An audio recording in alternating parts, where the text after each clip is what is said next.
बिस्मिल्लाहिर्रहमानिर्रहीम, अस्सलाम वालेकुम। बाखबर सवेरा में खुश आमदेद। सुबह सवेरे हमारे शो का आगाज होता है जिसका आप लोग बेचैनी से इंतजार करते हैं। नाम भी सामने आ गए हैं लेकिन फिर भी अपना तारुफ कराए देते हैं। मैं हूं सदफ अब्दुल जब्बार और मैं हूं अशफाक इसाक सत्ती। उम्मीद है कि आप लोग बिल्कुल ठीक ठाक होंगे और उम्मीद पे दुनिया कायम है। कल जिस तरह से उम्मीद पे दुनिया कायम थी कि बरसात हो जाएगी, लेकिन नहीं हुई।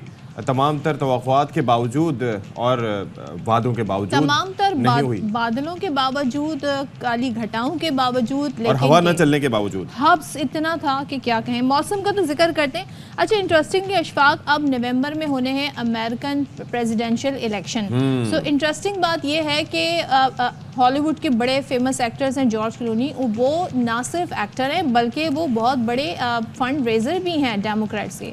तो बाइडन की कैंपेन के लिए उन्होंने बहुत सारे फंड्स दिए, लेकिन अब वो इस नतीजे पर पहुंच गए हैं और वो ये कह रहे हैं कि बाइडन को अब रिप्लेस हो जाना चाहिए किसी और डेमोक्रेटिक नॉमिनी से, बिकॉज की वजह से उनके होते हुए हम व्हाइट हाउस तक नहीं पहुंच सकते। सोचिए उनके एज को लेके काफी सवालात उठाए जा रहे हैं और फिट फॉर द पोस्ट, मतलब कि वो कहते हैं क्योंकि वो अक्सर भूल जाते हैं, फिर लड़खड़ा जाते हैं। और जाहिर है कि कोई वजह ही है कि पाकिस्तान की अगर आप मिसाल ले लें तो एक एज में, मखसूस एज में आके सरकारी मुलाजमीन को भी रिटायर कर दिया जाता है। फिर उसके बाद जज साहिबान जी भी रिटायर हो जाते हैं। सियासतदान रिटायर नहीं होते, सहाफ़ी भी नहीं होते। मतलब ये एक बड़ा इंटरेस्टिंग, सहाफ़ी भी रिटायर नहीं होते, होना नहीं चाहिए। वैसे रिटायरमेंट का आप अगर हम कंट्री वाइज देखें, इस पर कभी बात करेंगे। जापान में एक नया फिनोमिनन है या उनका कल्चरल थिंग आप इसे कह लें, वहाँ पे लोग रिटायर नहीं होते हैं। वो कुछ ना कुछ करते रहते हैं। वो कहते हैं हमारी लंबी उम्रों का राज ये है कि हमारी जिंदगी में कोई मकसद होता है सुबह उठ के जाने के लिए। तो उनकी फिटनेस भी तो देखें ना, उनकी फिटनेस। और दूसरी एक और चीज़ ये है कि गालिबन जापान में ये होता है कि वो बच्चे की जो एज है, उसके कंसीव होने से लेके ही काउंट करना शुरू 9 मंथ काउंट। जी, तो ये हिसाब किताब है। बहरहाल बहुत इंटरेस्टिंग चीज़ें जी आज के प्रोग्राम में हम शामिल करेंगे। आगाज हम करने जा रहे हैं किस मामले से, ये ज़रा बताइए सदफ। गंदम की चक्की बस रुक गई है, यूं समझ लें। वैसे ही आवाम के ऊपर क्या मसाइल थे, क्या कम है। बिजली के बिल आ रहे हैं, फिर बिल लोड शेडिंग हो रही है, गैस की लोड शेडिंग होती है, उसके बाद महंगाई अपनी जगह मौजूद है, टैक्स पर टैक्स आ रहे हैं। ऐसे में हमने पिछले दिनों सुना था पेट्रोलियम एसोसिएशन वाले जी हड़ताल कर रहे हैं, पेट्रोल नहीं मिलेगा, लेकिन बातचीत हो गई, पेट्रोल मिलना शुरू हो गया। अब जो हमारे गंदम के कहते हैं ना, जो मालिकान है, मिल्स मालिकान है, वो लोग कह रहे हैं जनाब के ये क्या मामला है, हमने क्यों टैक्स हम तो बेचारे सीधे साधे लोग ना, हमें पता ही नहीं चलता। हमने कहा कि वो कह रहे हैं गंदम की धुलाई नहीं करेंगे। मैंने कहा चलो बगैर धुली हुई गंदम से आटा पीस के दे देंगे, लेकिन उन्होंने कहा नहीं, हम फ्लावर मिल्स बंद कर रहे हैं क्योंकि हमारे हुकूमत से मुज़ाकरात नाकाम हो गए। अब इस सूरत हाल का भी रोटी पर withholding tax, can you imagine, रोटी पर विद होल्डिंग टैक्स। एक वक्त होता था, कहा जाता था कि आप दाल रोटी खा के गुजारा करें, बस ये अल्लाह ताला का शुक्र है कि दाल रोटी से गुजारा कर लेंगे। फिर कहते थे कि जी प्याज रोटी खा लेंगे, गुजारा कर लेंगे, सिरके के साथ खा लेंगे, मिर्ची के साथ गुजारा कर लेंगे, चटनी पीस के खा लेंगे, गुजारा कर लेंगे। अब मिर्चों के रेट जाके पूछें, हरी मिर्चों की क्या रेट हैं, धनिया पुदीना के क्या रेट हैं, प्याज के क्या रेट हैं, आटे के क्या रेट हैं, रोटी के क्या रेट हैं। एंड में मुझे लगता है कि फिर क्या रह जाएगा सदफ अब्दुल जब्बार, क्या एक जो हम सांस लेते हैं ना, उस पर भी टैक्स लग जाएगा। मुझे ये लगता है अगर आपको साफ़ सुथरी एयर पॉल्यूटेड एयर नहीं चाहिए, आपको साफ़ सुथरी ऑक्सीजन चाहिए, तो उस पर भी टैक्स लग जाएगा। न जाने क्या क्या होगा।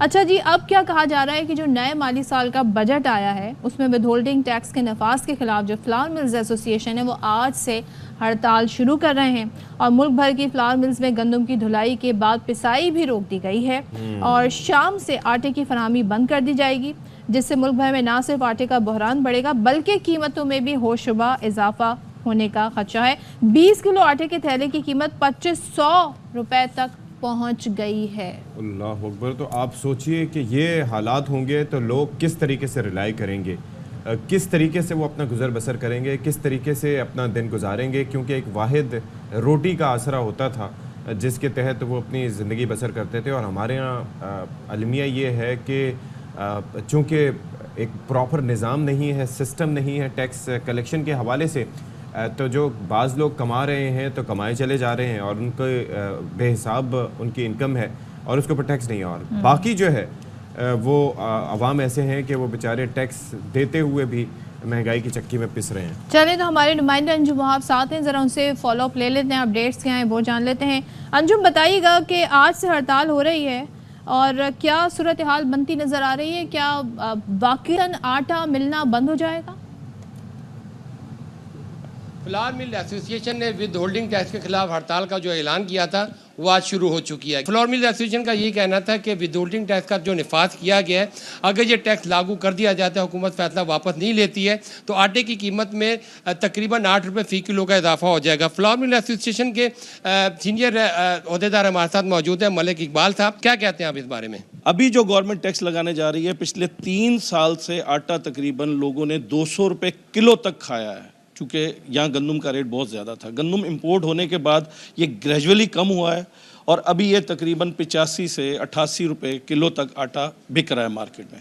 اب جب کہ گورنمنٹ یہ ٹیکس لگانے جا رہی ہے جو کہ کسی صورت بھی وائبل نہیں ہے، آٹا 10 کلو کا تقریباً 90 سے 100 روپے تک مہنگا ہو جائے گا. اگر گورنمنٹ کو یہ ٹیکس وصول کرنا ہے تو جو بھی ریٹیل میں آٹا بک رہا ہے یا جو لوگ بھی ریٹیلر ہیں ان سے ڈائریکٹ آٹے اس کو لگائے جا کے ٹیکس، ہمیں کوئی ایشو نہیں ہے. لیکن اگر وہ ہمارے تھرو کسی بھی قسم کا ٹیکس وہ کہتے ہیں آپ کاٹ کے ہمیں جمع کرائیں، یہ ویسے بھی امپاسبل بات ہے. آٹا تو جو مہنگا ہونا سو ہونا ہے، یہ ہم ٹیکس کاٹ کے جمع کرا ہی نہیں سکتے.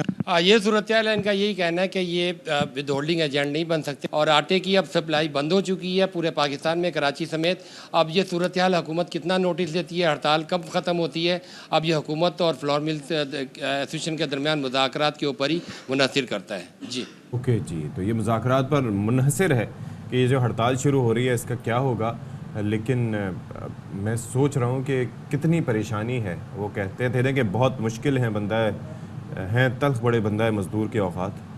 تو اب یہ دیکھیے کہ وہ ایک غالب صاحب کا بھی شعر ہے نا، مشکلیں اتنی پڑی مجھ پہ کہ آسا ہو گئی. لیکن یہاں پر تو اس کو آپ ریلیٹ ہی نہیں کر سکتے اس شعر کو اپنے حالات سے. مجھے لگتا ہے کہ یہ وہ کہتے ہیں، وہ اصل میں آسان ہونے کا مقصد یہ ہے کہ کہا جاتا ہے کہ جب آپ پہ حد سے زیادہ کوئی چیز ہوتی ہے تو آپ عادی ہو جاتے ہیں. لیکن اب کس طریقے سے انسان اپنے طور پر عادی ہو جاتا ہے، لیکن اپنے بلکتے ہوئے روتے ہوئے بچوں کو اگر دیکھے تو ان کے سامنے کس طرح سے عادی ہو. پھر کہا جاتا ہے کہ جی خودکشیوں کے واقعات بھی پیش آ رہے ہیں. پھر کہا جاتا ہے کہ جی فلاں سفاک باغ نے یہ کر دیا، فلانی ماں فلانی جگہ سے جو ہے وہ کود گئی اس میں نہر میں اپنے بچوں کو لے کے. اس وقت شفافیت کے دعوے ہم لوگ یہاں پر بیٹھ کے کر رہے ہوتے ہیں کہ دیکھو جی انہوں نے کیا کر دیا. وہ بھی کسی طور پر جسٹیفائڈ نہیں ہے، لیکن ریاست کی ذمہ داری اس میں کیا ہوتی ہے اور روٹی میسر نہ ہو تو پھر کیا کچھ نہیں کرتا ہے. اب اس بھوک کے لیے ایک انسان کیا کچھ نہیں کرتا. اور ابھی آنے والے دنوں میں یہ خدشہ اور بڑھ رہا ہے، دودھ کی قیمتوں میں بھی اضافہ ہونے جا رہا ہے. لیکن ابھی ظاہر ہے وہ کہہ رہے ہیں کہ ہم محرم کی وجہ سے احترام کر رہے ہیں، لیکن اس کے بعد ہم ہر بتائیں گے طبقہ جو ہے وہ احتجاج پہ. تو اس پر ہم بات کر لیتے ہیں. جی ہمارے ساتھ موجود ہیں مرکزی چیئرمین پاکستان فلور ملز ایسوسی ایشن عاصم رضا احمد صاحب.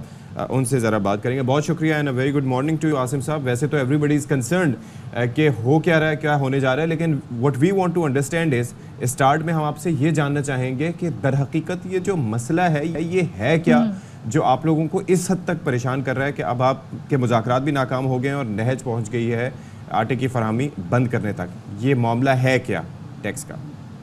جی بھائی اس طرح ہے کہ انفیکٹ ٹیکس پیئر تو سارے ہی ہیں جی، تمام فلور ملز ٹیکس پیئر ہیں. یہ پہلی دفعہ ہے کہ فلور ملز کو ود ہولڈنگ ایجنٹ بنایا جا رہا ہے. اس سے پہلے کبھی بھی flour mills with holding agent نہیں تھے. ود ہولڈنگ ایجنٹ مینس کہ جب ہم ہول سیلر کو آٹا سیل کریں گے یا کوئی بھی گندم کی پروڈکٹ سیل کریں گے تو ہم نے ود ہولڈ کرنی ہے اماؤنٹ اور ڈپازٹ کرنی ہے on behalf of wholesale dealer. اور اسی طرح ہول سیل ڈیلر نے جب ریٹیلر کو دینا ہے تو اس نے اپنا 0.5 ود ہولڈ کرنا ہے ریٹیلر کا اگر وہ فائلر ہے، اور وہ ڈپازٹ کرنا ہے in the account of F P are.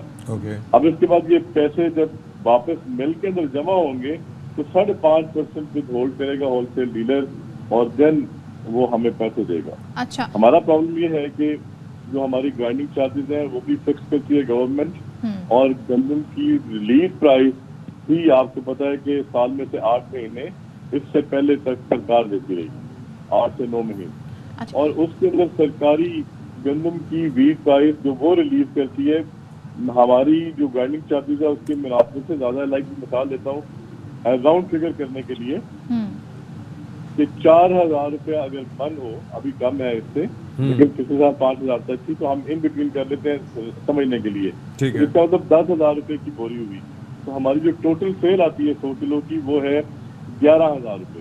That means कि रॉ मटेरियल की प्राइस आ गई 10,000 रुपया, 1,000 रुपया आ गई आपकी, जिसमें बिजली का बिल आ गया, आपकी जो बैग आप लगाते हैं 20 किलो का, 10 किलो का, 50 किलो का, मैदे फाइन की सारी पैकिंग पे है, तकरीबन 125 से 150 रुपया उसकी कॉस्ट आ जाती है।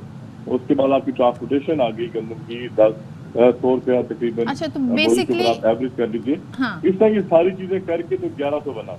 अच्छा, इसमें अब कहा जा रहा है कि 5.5% विद होल्ड करके होलसेल डीलर हाँ। पैसे देगा फ्लोर मिल्स को। एक चीज मुझे बता दें आसिम साहब, अभी ज़ाहिर आप इसकी पूरी हमें ब्रेक डाउन बता रहे हैं, ये पहली बार इसका विदहोल्डिंग टैक्स का निफाज हुआ है, और अगर पहली बार नहीं हुआ तो इससे पहले इससे कौन कलेक्ट कर रहा था?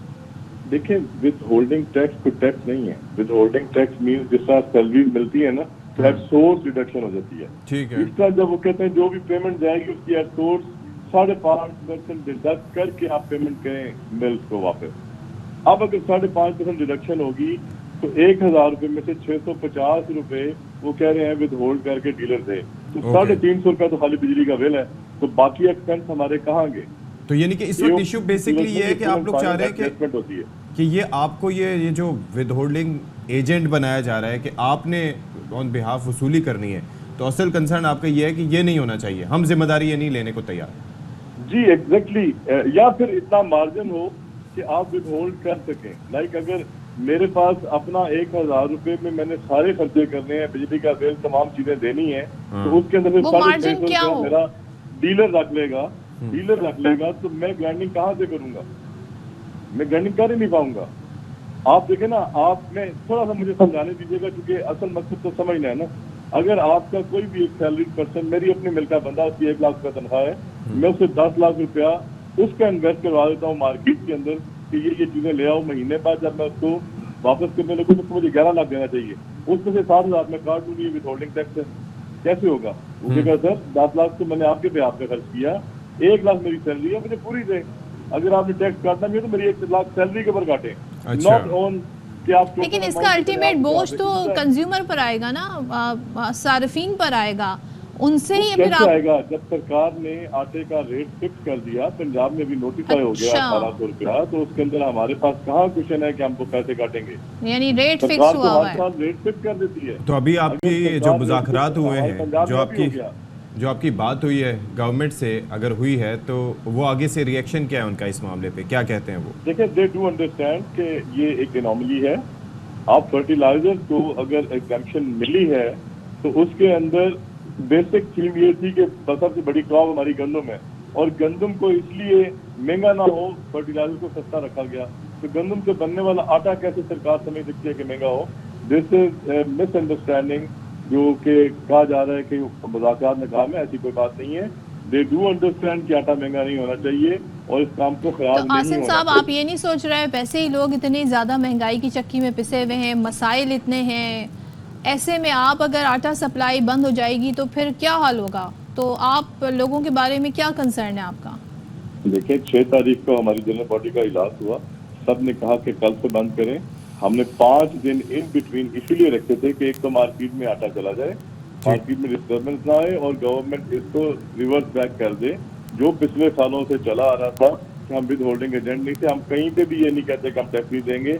अगर सरकार चाहती है कि जिनको हम माल दे रहे हैं, होलसेल डीलर हो या रिटेलर हो, उसको टैक्स नेट पे लाना है, तो हम उनको जो फाइलर होगा उसको माल देंगे, हम इसके अलावा माल ही नहीं देते। लेकिन ये विद होल्डिंग एजेंट बना के जहाँ पे हमारा टर्न ओवर 2.25 है, वहाँ पे 5.5% कैसे डिडक्शन हो सकती है? चलें जी, तो ये भी परहैप्स ये भी मामला है कि उन्हें गवर्नमेंट को हो सकता है लगता हो कि उनके हवाले ये काम किया जाए जो शायद ये वसूली कर सकते हो, और आपके जिम्मे ये एडेड रिस्पॉन्सिबिलिटी डाल रहे हैं। लेकिन लेट्स होप सो कि इसका ऐसा सोल्यूशन निकले कि जिससे आवाम सफर ना करें, क्योंकि हमारा कंसर्न ऑब्वियसली बाकी तबकात के साथ साथ आवाम भी है। इस सारे इशू में पिसेंगे आवाम ही, और इनका देखिए, मैं थोड़ा सा ये कंफ्यूज थी कि जब भी किसी भी एसोसिएशन पे, पेट्रोलियम एसोसिएशन हो, कहीं पे भी पैसे बढ़ते हैं, उसका जो अल्टीमेट बर्डन आता है वो कंज्यूमर पर आता है।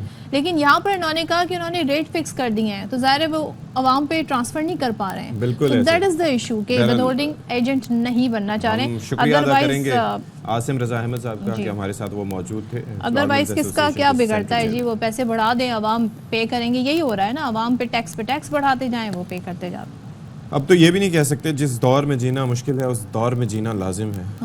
जिस दौर में जीना मुश्किल है उस दौर में सोना लाजिम। हाँ, सोना आप लाजिम सो के है, वक्त गुजारें, लेकिन हाइबरनेशन में चले सोना जाएं। लाजिम होने के लिए बिजली का आना भी ज़रूरी है, तो अगर लोड शेडिंग होगी तो फिर आप कैसे सोएंगे? वो फिल्मों में नहीं दिखाते थे, हाइबरनेशन पॉड्स में इंसान चले जाते थे। बहरहाल अब ये है कि हम बात कर रहे हैं एक और अहम तशवीशनाक मसले पे बात करते हैं। वो ये है कि नौजवानों के रगों में जहर घोलने वाले माफिया, यानी कि जो नौजवानों को नशे की लत लगा रहे थे, उनको वो बेलगाम हो चुके हैं, यानी कि उनको अब कोई रोकने वाला नहीं है, कोई उनको पकड़ने वाला नहीं है। मुल्क के बड़े शहरों में ड्रग डीलर्स ने पंजे गाड़ लिए हैं और कराची के बाद लाहौर के तालीमी इदारों में भी जहर बांटने वाला गिरोह बेनकाब हो गया है और सूबाई दारुल हुकूमत से बैनुल अक़वामी मनशियात फरोश गैंग पकड़ा गया और इसमें बरतानवी, अतालवी और हिस्पानवी यानी कि स्पेनिश शहरी, इटालियन और स्पेनिश शहरी भी शामिल हैं।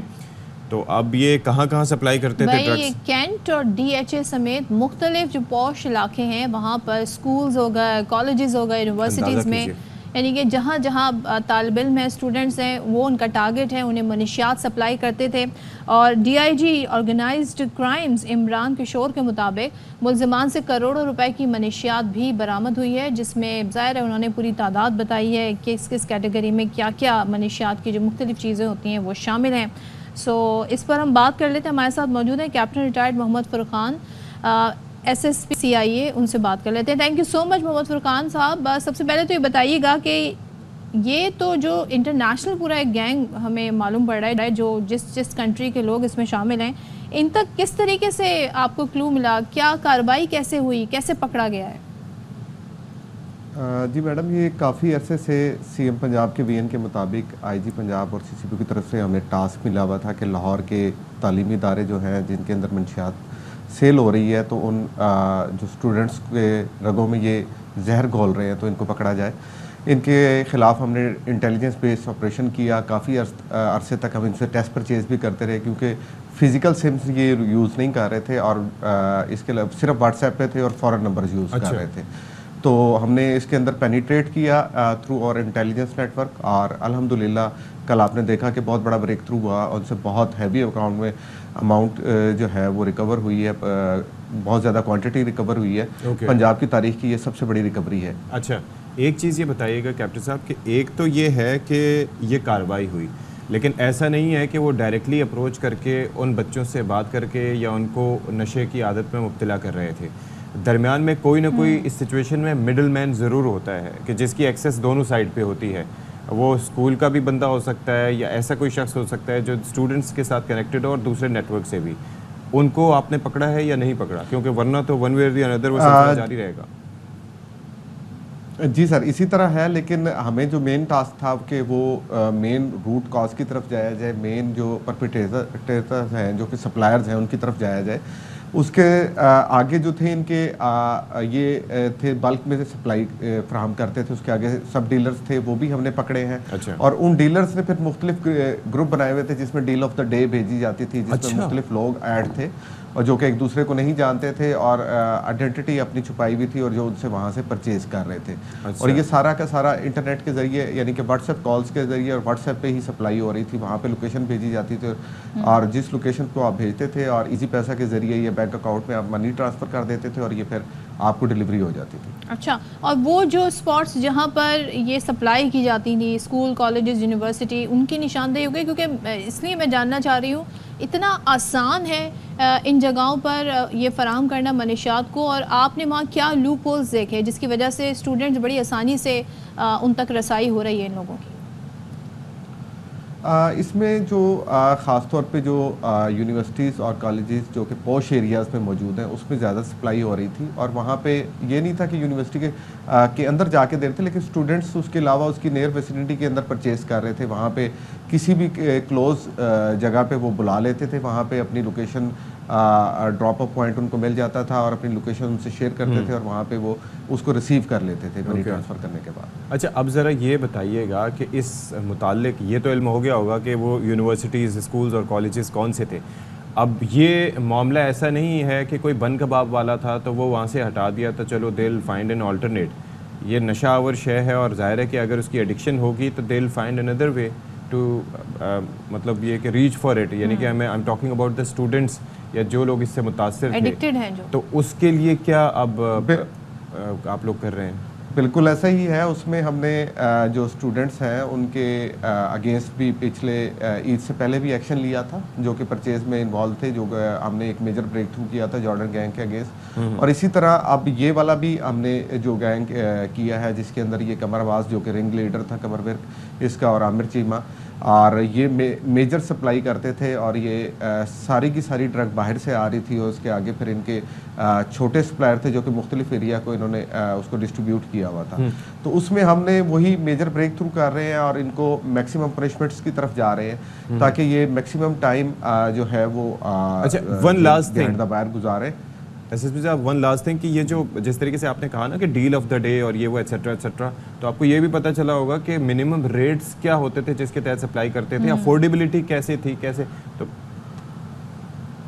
अच्छा, इसमें ये मैंने पहले बताया कि ये क्योंकि पॉश एरिया की थी, और ये जो कोकेन है ये सबसे महंगी क्योंकि ड्रग है जी जी। और हाई हैंडेड ड्रग है, तो ये पॉश एरियाज में थी, और वो उन स्टूडेंट्स के उन्हीं एरियाज में थी जहाँ पे स्टूडेंट्स इसको अफोर्ड करते थे। सही। इसके अलावा एसटीसी पिल्स थी जहाँ पे बल्क में गैदरिंग होती थी, यानी कि 300-500 की गैदरिंग के अंदर ये सप्लाई की जाती थी। और आप देखेंगे हमने अराउंड 25,000 के करीब ये पिल्स जो बेल्जियम से इंपोर्ट की गई थी। That is so alarming.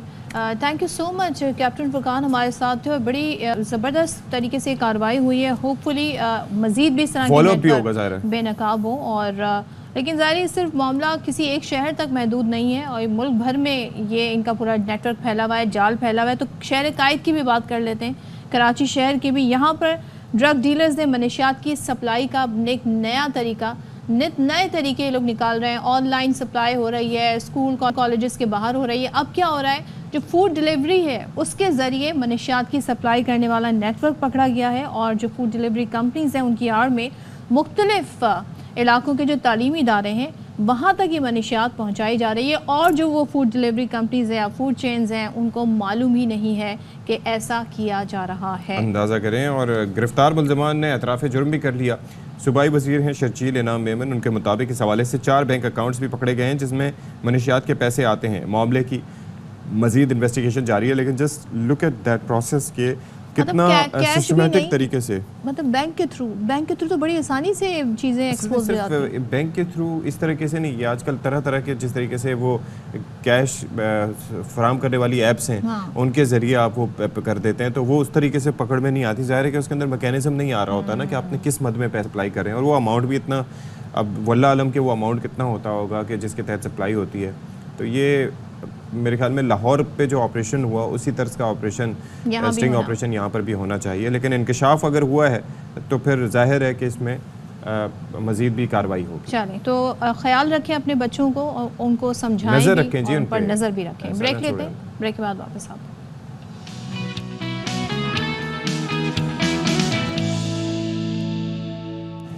जी, तो जहाँ पर वसाइल की तकसीम की हम बात करते हैं कि जी वसाइल की मुनसिफाना तकसीम होनी चाहिए, फिर हम साथ ही एक और अहम पहलू की जानिब इशारा भी करते हैं, वो ये है कि दुनिया की बढ़ती हुई आबादी, यानी कि ज़मीन वही है, वसाइल इसके वही हैं।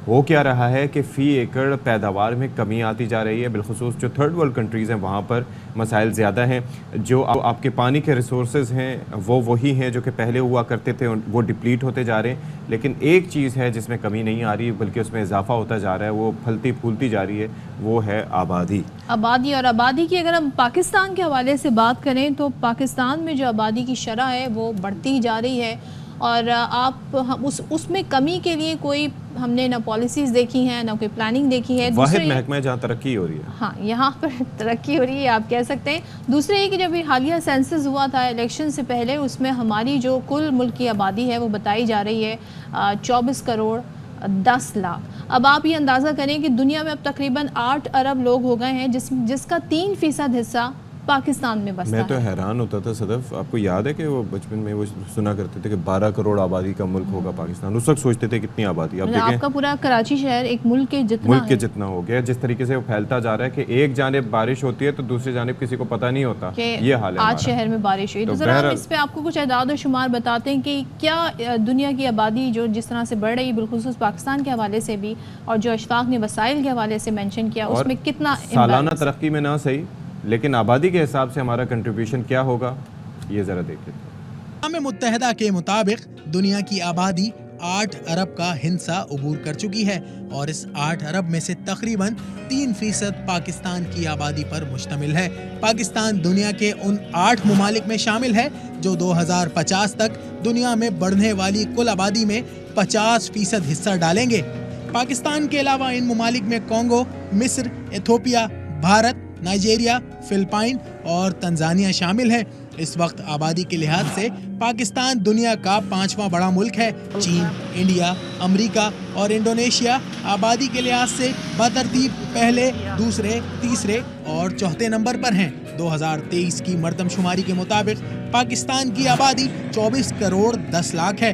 آبادی 2.55% کی بلند شرح سے بڑھ رہی ہے۔ 2030 تک آبادی 26 کروڑ 30 لاکھ جبکہ 2050 تک 38 کروڑ 30 لاکھ تک پہنچنے کا امکان ہے۔ پاکستان میں آبادی اور وسائل کے درمیان توازن نہ ہونے کے باعث آبادی میں تیزی سے اضافہ باعث تشویش ہے۔ تیزی سے بڑھتی ہوئی آبادی کی وجہ سے قدرتی اور معدنی وسائل کم ہو رہے ہیں، جس کی سب سے بڑی مثال پانی کی کمی ہے۔ اس طرح تیل اور گیس جیسے دیگر وسائل بھی کمی کی وجہ سے پاکستان کو توانائی کے بحران کا بھی سامنا ہے۔ ملک کا انفراسٹرکچر بھی آبادی کے حجم کے لحاظ سے ناکافی ہے اور اتنی بڑی آبادی کے لیے تعلیمی اداروں، اسپتالوں کی مناسب تعداد کا انتظام بھی کسی چیلنج سے کم نہیں ہے۔ سوچیں اس ملک میں غذائی قلت کے شکار بچوں کی تعداد بھی بہت زیادہ ہے۔ 2 کروڑ سے زائد بچہ اسکول نہیں جا پا رہا ہے۔ یہ وہ مسائل ہیں، اس کے ساتھ ساتھ 2 اب تو کروڑ یہ نمبر بھی اپڈیٹ ہونا چاہیے 60 لاکھ 2 کروڑ 60 لاکھ ایگزیکٹلی اگر میں نمبر بتانا چاہوں تو یہ وہ نمبرز ہیں، اور ایسے میں وسائل کم ہیں، آبادی بڑھ رہی ہے۔ کیا کر رہا ہے پاکستان اس حوالے سے؟ اس پر بات کر یہ ہے لیتے کہ ہیں۔ بے روزگاری بھی بہت زیادہ ہے اور مجھے لگتا ہے کہ وہ بھی آبادی میں اضافے پہ کنٹریبیوشن کر رہی ہے۔ چلیں تو اس پہ بات کر لیتے ہیں۔ Project director population council Samiya Ali Shah اس وقت ہمارے ساتھ موجود ہیں۔ سامیہ، سب سے پہلے تو ہمیں بتائیے گا اس وقت ہم کہاں کھڑے ہیں ایز وی اسپیک؟ اگر ہم اس خطے کے ممالک کی بات کریں، آبادی کس تیزی سے پاکستان میں بڑھ رہی ہے as compare to other countries of this region? جی بالکل، آپ کا جو یہ پیکج تھا اس میں بہت امپورٹنٹ باتیں ہائی لائٹ ہوئی۔ پاکستان کی آبادی بڑھ رہی ہے، بڑھنے میں اس طرح تو کوئی حرج نہیں ہوتا کہ اگر آپ کے پاس اس کے مطابق ریسورسز بھی ہوں، لیکن ہماری آبادی بہت تیزی سے بڑھ رہی ہے۔ 2017 اور 2023 کے 2 سینسس 5 سال کے درمیان بھی آپ دیکھ لیجئے، ہماری آبادی کی شرح جو ہے پہلے اگر 2.4 تھی اب 2.55 ہو گئی ہے۔ تو ہم اس پورے خطے میں پاکستان کی آبادی کا بڑھنے کی شرح سب سے زیادہ ہے، جبکہ ہم ان ممالک میں شامل ہیں جنہوں نے یہ فیملی پلاننگ کا پروگرام 1960 کی دہائی یا لیٹ 50s سے شروع کیا تھا، اور بہت سے ممالک مثلاً ایران میں تو 80s میں شروع ہوا تھا۔ ان لوگوں کا fastest fertility decline in the world ہے۔ لیکن بنگلہ دیش کو آپ دیکھ لیجیے۔ صاحبہ، مجھے یہ لگتا ہے کہ ہمارا کسی بھی اس طرح کے پروگرام پہ فوکس ویسے ہی ہے جیسے پولیو کی کیمپین پہ ہے، یعنی کہ ہم ایک عرصے سے شامل تو ہیں، نہ ہی پولیو ایریڈیکیٹ یہاں سے ہو سکا despite all the efforts by the government, یا بلکہ یہ جو آپ نے فیملی پلاننگ سے متعلق بات کی، اس کے اوپر بھی تمام تر کاوشوں کے باوجود، اشتہارات کے باوجود، اویئرنیس کے باوجود وہ اصل نہیں ہو رہا۔ اور آپ یہ سوچئے کہ یہ جو سینسس ہے اس کو بھی ہم کوشچن کر رہے ہوتے ہیں کہ اتنی جامع یا مناسب ہوئی ہے بھی کہ نہیں ہوئی۔ اگر پراپر ہو تو ہو سکتا ہے یہ نمبر اور کہیں زیادہ اور ہو سکتا ہے ہم لیڈ کر رہے ہوں دنیا میں اس واحد چیز میں، آبادی میں اضافے میں۔ دیکھیں جو ڈیٹا یا شماریات ہے وہ بہت ایک امپورٹنٹ چیز ہے۔ انفیکٹ اس دفعہ کا جو ورلڈ پاپولیشن ڈے ہے اس کی تھیم ہی انکلوسیو ڈیٹا کے اوپر بیسڈ ہے، یعنی کہ ایک جامع ڈیٹا ملک میں ہو تو اس سے آپ انکلوسیو ترقی کی بنیاد رکھ سکتے ہیں۔ تو جو بھی سینسس یا جو بھی ڈیٹا اس ملک میں جنریٹ ہو رہا ہے اس کی کوالٹی، اس کا انالیسز اور اس کا ایپلیکیشن پالیسیز پہ ایک بہت مثبت اثر ڈال سکتا ہے۔ اور یہ بات آپ کی صحیح ہے، ہمارے ہاں کنسسٹنسی نہیں رہتی۔ ہمارے ہاں اب آپ کو یہ بات نہیں ہے کہ ہمیں پتہ نہیں ہے، ہمارے ہاں प्लान्स बनते हैं. हमारा जो नेशनल एक्शन प्लान 2018 की CCI रिकमेंडेशंस के ऊपर बेस्ड है, एक्सीलेंट मैप है. उसमें बहुत वाज़े तरीके से एक रोड मैप दिया गया है जिससे हम अगर फुली इम्प्लीमेंट करें, इसमें पॉलिटिकल विल बहुत क्रिटिकल रोल प्ले करती है. आप अभी हम अगेन रीजनल ममालिक से अगर कंपैरिजन करें, उन सब में और जो चीज़ें डिस्टिंक्शन होगी उसमें जो 2-3 डिस्टिंक्टिव पॉइंट्स हैं, वो एक तो ये कि वहाँ पे कंसिस्टेंट पॉलिटिकल विल रही है, चाहे हुकूमत जो भी आए इस पे उन्होंने कॉम्प्रोमाइज़ नहीं किया. दूसरी बात ये है कि उन्होंने गर्ल्स एजुकेशन, लड़कियों की एम्प्लॉयबिलिटी, इसके ऊपर बहुत इन्वेस्ट किया है. आप देख लें बांग्लादेश वगैरह में women are playing very active role in their economy.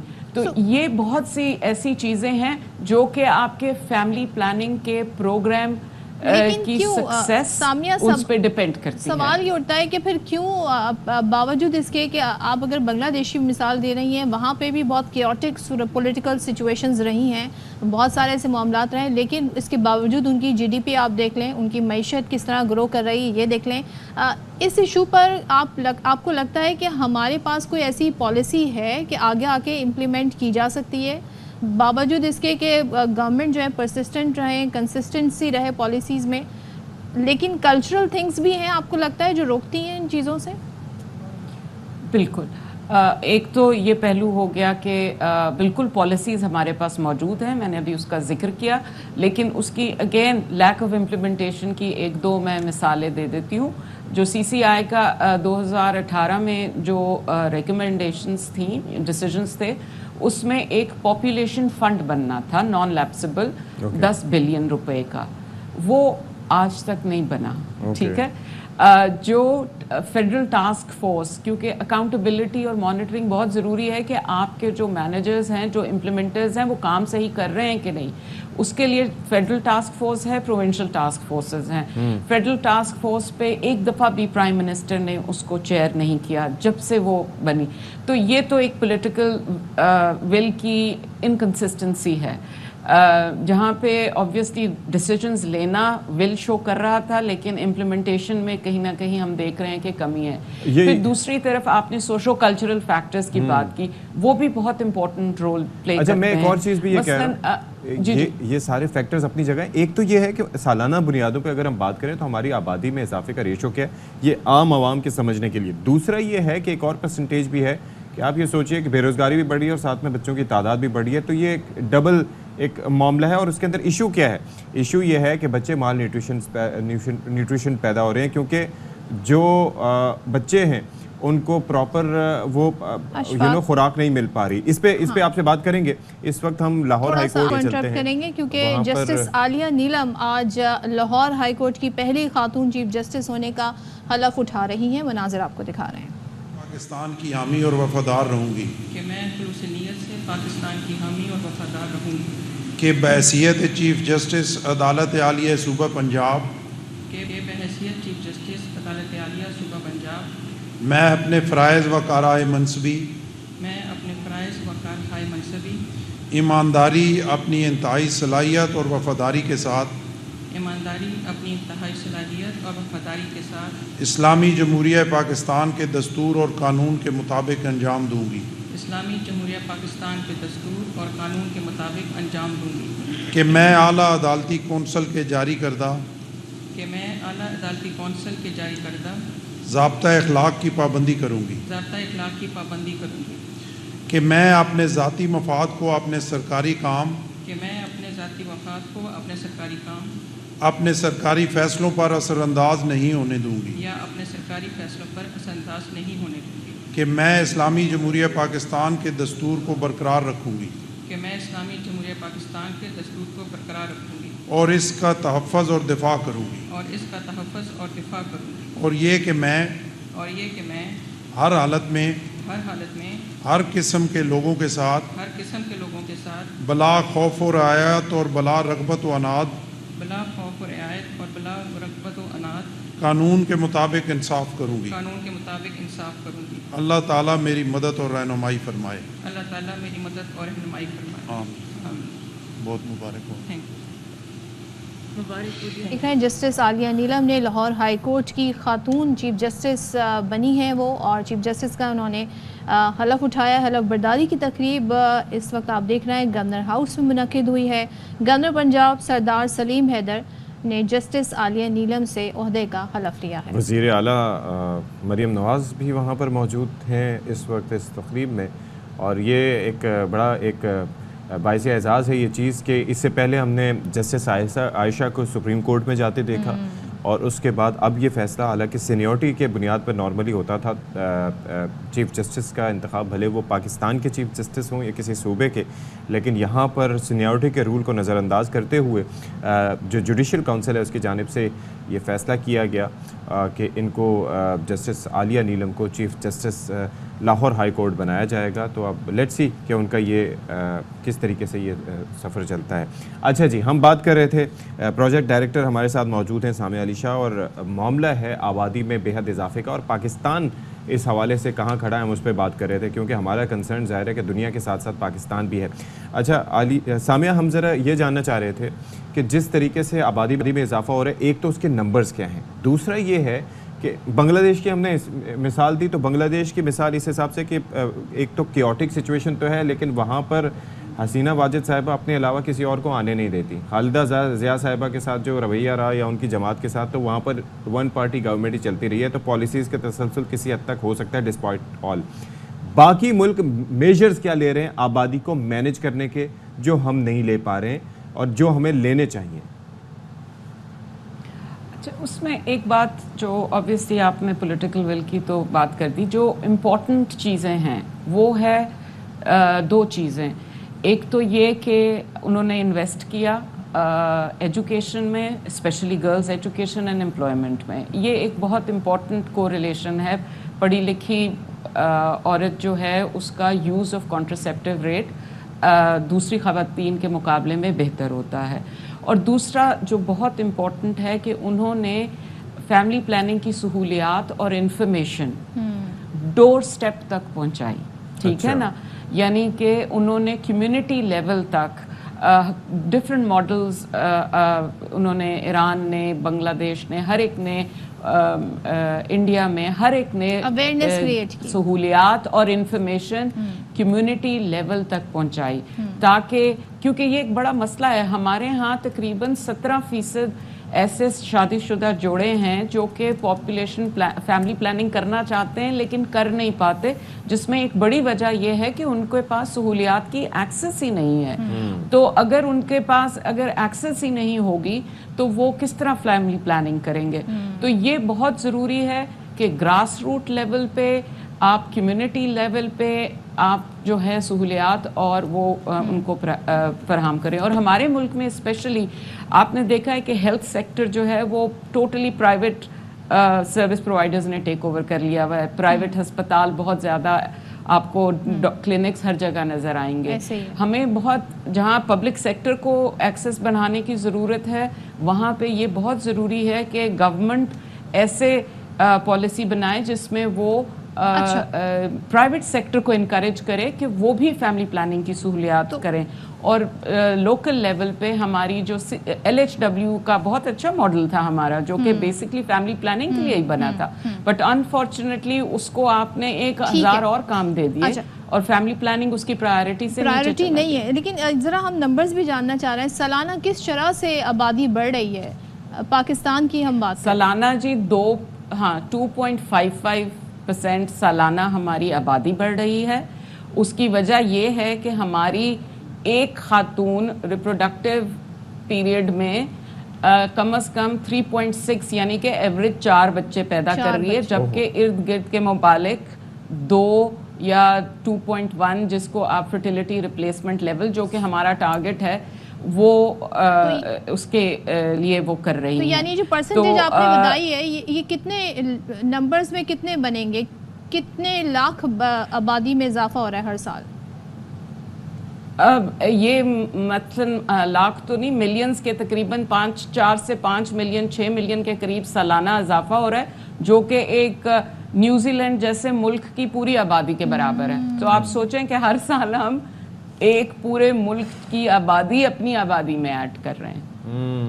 اور ہماری پرائیورٹی میں یہ نہیں ہے کہ کس طریقے سے آبادی کو پرائیورٹی نہیں ہے. آپ دیکھ لیجئے نا 100 میں سے صرف 34 کپلز ہیں جو کانٹرسیپٹیوز یوز کر رہے ہیں.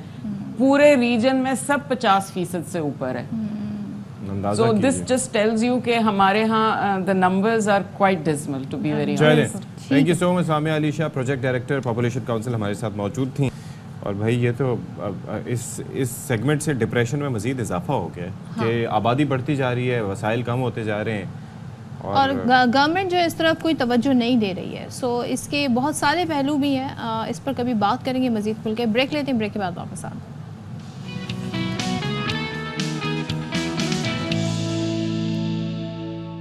Welcome back once again. اور سیگمنٹ کی طرف آگے بڑھنے سے پہلے کچھ اپڈیٹس ہیں وہ شیئر کر لیتے ہیں. سوابی زیدہ گاؤں میں گھریلو تنازع پر بھائی نے فائرنگ کر کے 3 بہنوں کو قتل کر دیا ہے اور جاں بحق بہنوں کی عمر 18 سے 24 سال کے درمیان بتائی جا رہی ہے. پولیس کی طرف سے ابھی تک یہ ساری انفارمیشن آئی ہے, جبکہ ریسکیو 112 نے خواتین کی لاشیں باچا خان ہسپتال منتقل کر دی ہیں اور فائرنگ کے بعد جو ملزم ہے نوشاد ولد عبدالحلیم وہ فرار ہو گیا ہے. سو محمد ریاض ہمارے ساتھ ہیں. محمد ریاض بتائیے گا, 3 بہنیں ان کو فائرنگ کر کے قتل کیا, بھائی فرار ہو گیا ہے, مزید پولیس کیا بتا رہی ہے؟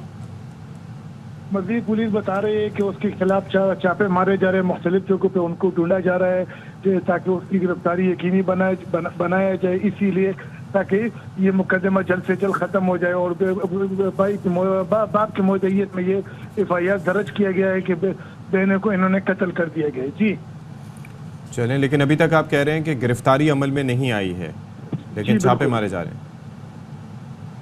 چلیں جی, بہت شکریہ آپ کا. ریاض ہمارے ساتھ موجود تھے.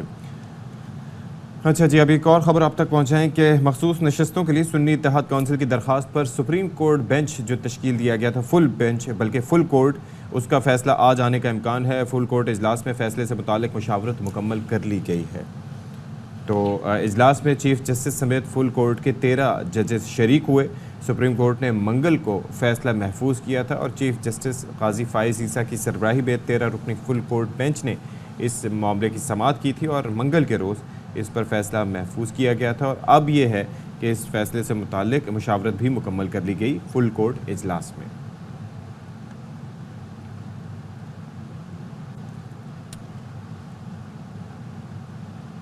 چلیں جی, تو یہ تمام تر صورتحال ہمارے سامنے ہے. اچھا, اب دنیا بڑی ترقی کر رہی ہے, آرٹیفیشل انٹیلیجنس کا زمانہ ہے اور اس سے فائدہ اٹھانا بھی ضروری ہے. ظاہر ہے اس سے بہت ساری جو کہتے ہیں نا آپ کا ٹائم بچ رہا ہے, بہت چیزیں فاسٹ طریقے سے ہو رہی ہیں, کمپیوٹرائز طریقے سے ہو رہی ہیں. لیکن اب ایک جو خطرہ منڈلا رہا تھا AI کو لے کے کہ بھائی جو انسان ہیں وہ ان کی جاب ریپلیس کر دیں گے یہ AI روبوٹس جو ہیں, تو اب ایسی ہی جھلک ہمیں کچھ نظر آئی مقابلہ حسن میں. یعنی کہ آپ اندازہ لگائیں کہ دنیا کی پہلی آرٹیفیشل انٹیلیجنس ٹیکنالوجی سے تیار حسیناؤں کے درمیان مقابلہ ہوا اور یہ مقابلہ حسن ہوا. سو اس میں مراکش کی جو کنزا لائلی ہیں وہ دنیا کی پہلی مس AI ماڈل بن گئی ہیں, یا آپ ان کو کہہ لیں کہ انہوں نے مقابلہ جیت لیا ہے. کنزا نے 1,500 سے زائد AI ماڈلز کو شکست دی. سوچیں اتنی تو انسانوں میں کمپٹیشن نہیں ہوتا جتنی آرٹیفیشل ماڈلز میں ہوا ہے. اور یہ منفرد اعزاز مراکش کے نام گیا. ایونٹ کی $20,000 کی انعامی رقم بھی کنزا کو تیار کرنے والی AI ایکسپرٹ کے حصے میں آئے گی. سو اس کمپنی نے جس نے اس تقریب کا انعقاد کیا, ان کی جانب سے جاری بیان میں کہا گیا ہے کہ مس AI کے حوالے سے عالمی دلچسپی حیران کن تھی. بھائی وہ ابھی سے یہ تو آپ نے وہ کر دیا, اس کے حوالے سے پتہ ہے کیا کہا جا رہا ہے کہ تھوڑا سا AI سے محتاط رہیں. اچھا, اب تو یہ ہوتا ہے نا کہ آپ تھوڑا سا بیزار ہو رہے ہو تو آپ یہ جو ادھر ادھر سوشل میڈیا پہ آپ کے پاس ایپس پہ AI اویلیبل ہے, میں تو اس سے سوال جواب شروع کر دیتا ہوں. کیا سوال کرتے ہیں مطلب مختلف نوعیت کے, تو وہ آپ کو پتہ ہے کہ فوراً پھٹ پھٹ کر کے جواب آپ کو فوراً آ رہے ہوتے ہیں. تو اس کے اندر لکھا ہوا تھا کہ بھائی یہ کہیں ایسا نہ ہو کہ AI سے آپ لوگ دور رہیں, کہیں ایسا نہ ہو آپ AI کی محبت میں مبتلا ہو جائیں. میں نے کہا اب یہی کسر رہ گئی ہے کہ اب AI سے لوگ محبت بھی کرنا شروع ہو جائیں گے, تو پھر رہ کیا جائے گا دنیا میں, پھر دنیا میں کیا رہ جائے گا. تو چلیں جی, لیکن بہرحال جنہوں نے اسے تیار کیا تھا انہیں انعامی رقم مل گئی ہے. لیکن اب وہ ماڈلز مقابلہ حسن کے کیا ہوں گے پھر جب اتنی پرفیکٹ कहते हैं ना तैयार की जाएंगी मॉडल्स तो क्या होगा, हाँ जी, रियलिटी से हम कितना दूर हो जाएंगे, मुझे नहीं लगता, पता नहीं 10 साल बाद हम कहाँ होंगे। अच्छा जी, कनाडा की तरफ चलते हैं। अब वहाँ पर जी गाड़ी चोरी का जो मसला है, हम समझते हैं ये सिर्फ कराची का मसला है, ऐसा नहीं है। कनाडा गढ़ बन गया है गाड़ी चोरी का।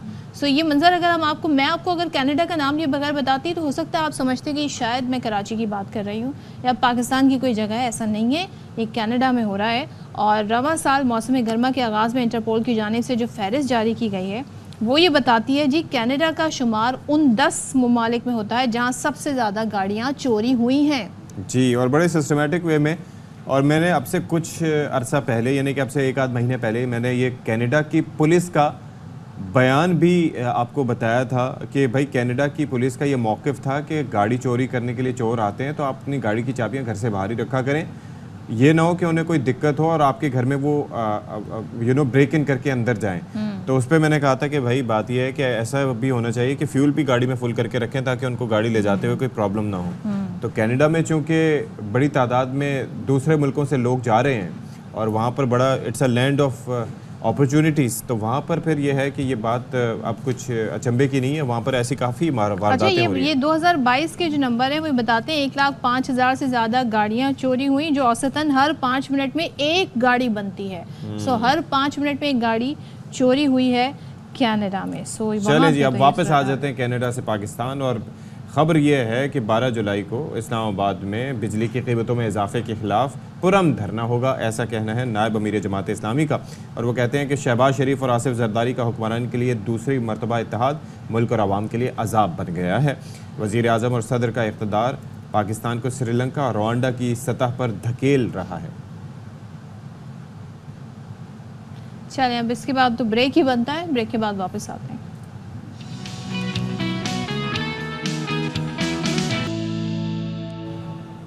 ब्रेक के बाद एक बार फिर से आप तमाम का खैर मकदम, देवियों, सज्जनों ते मित्रों, thank you so much for being with us, being patient with us, हमें देखने के लिए और सदफ को बर्दाश्त करने के लिए आप सबका बहुत शुक्रिया।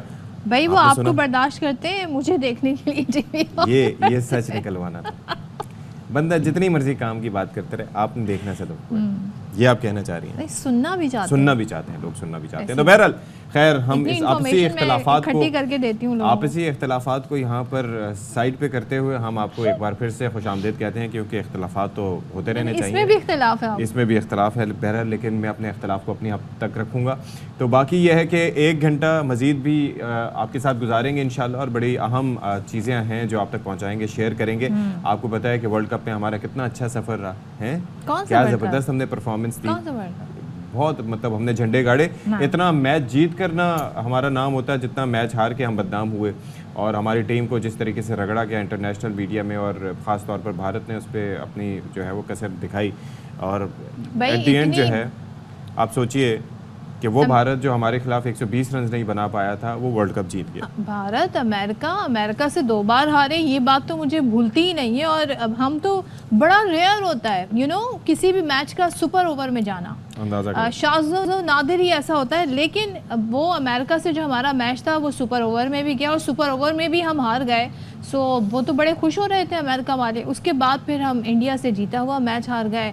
फिर तो कहानी बस आप समझें ऐसे लपेट दी गई, और उसके बाद बड़े बड़े ऐलानात हुए, सबने शोर मचाना शुरू किया कि टीम की सिलेक्शन गलत थी। हम तो पहले से ही कह रहे थे, इससे पहले भी जो सीरीज़ हुई उसमें भी हमें फ्लॉज, ये रेड फ्लैग्स नज़र आ रहे थे, मगर किसी ने ध्यान नहीं दिया। तजर्बात पे तजर्बात हो रहे थे। फिर बड़ा एक बयान आ गया इंपॉर्टेंट चेयरमैन पीसीबी का कि अब इस परफॉर्मेंस के बाद होगी सर्जरी, बड़ी सर्जरी करनी पड़ेगी, छोटी मोटी सर्जरी से काम नहीं बनेगा। तो अब उस सर्जरी का जो मरहला है वो शुरू हो गया है। यानी कि हम ये देख रहे हैं कि 2 लोग जो सामने आए हैं जिन्हें इस परफॉर्मेंस के बाद उनके ओहदों से हटा दिया गया है, उसमें है जी सिलेक्टर बहाब रियाज और अब्दुल रज़्ज़ाक। उनको उनके ओहदों से, और भी एक और शख्सियत हैं, उन्हें फ़ारिग कर दिया गया है। और अब सवाल ये उठ रहा है कि क्या यही सर्जरी थी जिसका सबको इंतज़ार था? क्या ये ओहदे हटा देने से बात बन जाएगी? लेकिन बहाब रियाज साहब का स्टेटमेंट भी इस हवाले से आ गया है अच्छा, टीम के मैनेजर मंसूर राना भी ओहदे से हाथ धो बैठे हैं। इस बड़े फैसले की वजह जी क्या बना कि एक तो ड्रेसिंग रूम का माहौल ख़राब था, टीम सिलेक्शन, टीम मैनेजमेंट, बहुत सारी चीज़ें इसके पीछे हैं। और ज़राए का ये भी कहना है कि पीसीबी का वहाब रियाज और अब्दुल रज़ाक पर एतमाद बरकरार नहीं रहा था, और वर्ल्ड कप स्क्वाड के इंतखाब में भी उनका अमल दखल बहुत ज़्यादा था, बहुत ज़्यादा इंटरफेरेंस कर रहे थे। और इल्ज़ाम है कि कुछ खिलाड़ियों की गैर ज़रूरी हिमायत भी की जा रही थी। और दौरे आयरलैंड, इंग्लैंड और वर्ल्ड कप के दौरान डिसिप्लिन नाम की चीज़ नहीं देखी गई। अच्छा, फिर एक और चीज़ भी ये थी कि वहाब रियाज को सेलेक्टर और सीनियर मैनेजर के ओहदों से हटाए जाने से मुतालिक अंदर की खबर भी सामने आ गई है। सिलेक्शन कमेटी के रुकन हैं बिलाल अफजल, उन्होंने वहाब को फ़ोन करके कहा कि शिकस्त की जिम्मेदारी कबूल कर लो तो सब बच जाएंगे, जिस पर वहाब रियाज ने इनकार कर दिया। ये इनकार वहाब से सेलेक्टर और सीनियर मैनेजर के ओहदे छीन कर दे गया। अच्छा, कोचेस की तहलका खेज रिपोर्ट भी वहाब की छुट्टी की वजह बनी। कौमी टीम के हालिया दौरों में शाहीन आफरीदी का टीम मैनेजमेंट और कोचेस से रवैया मुबैना तौर पर अच्छा नहीं रहा। इसके बावजूद वहाब रियाज और मंसूर राना ने कोई एक्शन नहीं लिया, अंदाज़ा कीजिए, और दोनों डिसिप्लिन बरकरार रखने में नाकाम रहे। कई खिलाड़ियों को गैर संजीदा करार दिया गया, और इसके साथ साथ लॉबिंग करने वाले खिलाड़ियों की भी तहकीकात जारी हैं। ओहदे से हटाए जाने पर वहाब रियाज ने रद्द-ए-अमल में कहा है कि उनके पास कहने को बहुत कुछ है। अच्छा, वहाब रियाज ने ट्वीट भी किया है और उन्होंने इस तमाम तर सिचुएशन को डिनाई किया है, बल्कि ये भी कहा जा रहा है जिस तरीके से उनको कहा गया कि जी आप अपने ऊपर तमाम तर ब्लेम ले लें। अच्छा, अब शाहिद आफरीदी पाकिस्तान के कैप्टन रहे हैं, उनकी तरफ से बड़ा एक इम्पॉर्टेंट स्टेटमेंट आया है। वो ये कहते हैं जी कि बाबर आजम को जितना मौका मिला उतना किसी कप्तान को मौका नहीं दिया गया। अब वक्त आ गया है कि जो सर्जरी करनी है कर दें। तो ये उन्होंने पॉइंट आउट की सारी चीज़ें।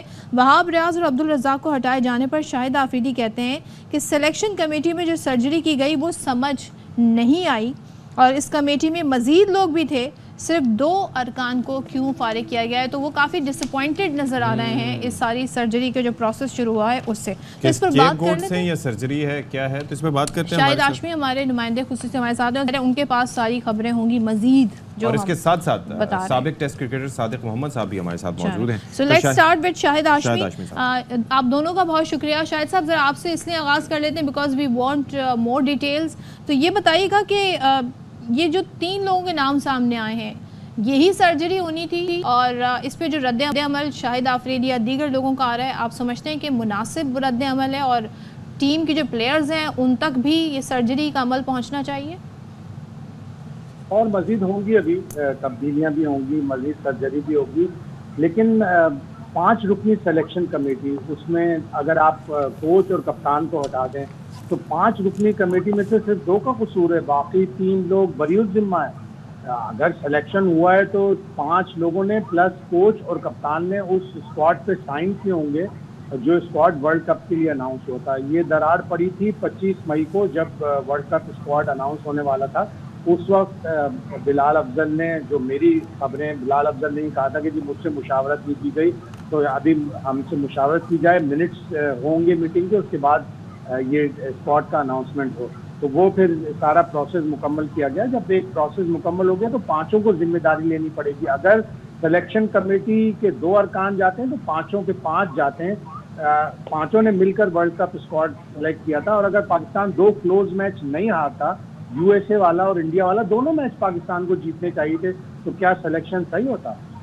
तो क्या ये जो रिपोर्ट्स आई उनके बेसिस पे, वो गैरी क्रिस्टन की रिपोर्ट उस बेस पर हुआ है, या क्योंकि सब ये कहते थे जी, कहा तो ही जाता था अब्दुल रज़ाक साहब बड़े क्लोज हैं चेयरमैन पीसीबी के, और सॉरी वहाब रियाज ज़्यादा क्लोज थे, और एकदम से उनके ऊपर से एतमाद उठ गया। मुझे लग रहा है कि क्योंकि ये लोग वो चैंपियनशिप ऑफ लेजेंड्स खेलने चले गए, अपनी बात नहीं की, मुलाकात नहीं की, अब्दुल रज़ाक भी और वहाब रियाज भी, मुझे लग रहा है उनको उसकी सज़ा मिली है, पनिशमेंट मिली है। और साथ ही साथ बिल्कुल ठीक आपने कि अगर गैरी क्रिस्टन की रिपोर्ट या अजहर महमूद ने जो वर्बल उनको बताया चेयरमैन साहब को, उस रिपोर्ट की रोशनी में ये सब एक्शन लग रहा है। सादिक मोहम्मद साहब, हम आपसे ये जानना चाहेंगे कि आपको क्या लगता है कि ये जो सही बुनियादों पर, क्योंकि आपकी मुलाकात भी हुई थी चेयरमैन साहब से, ये कोई आपस में ज़ाती रंजिशें चल रही हैं कि एक तो शाहीन शाह आफरीदी का जो रवैया था उससे मुतालिक बात आई कि उनका कोचेस से और मैनेजमेंट से रवैया सही नहीं था, लेकिन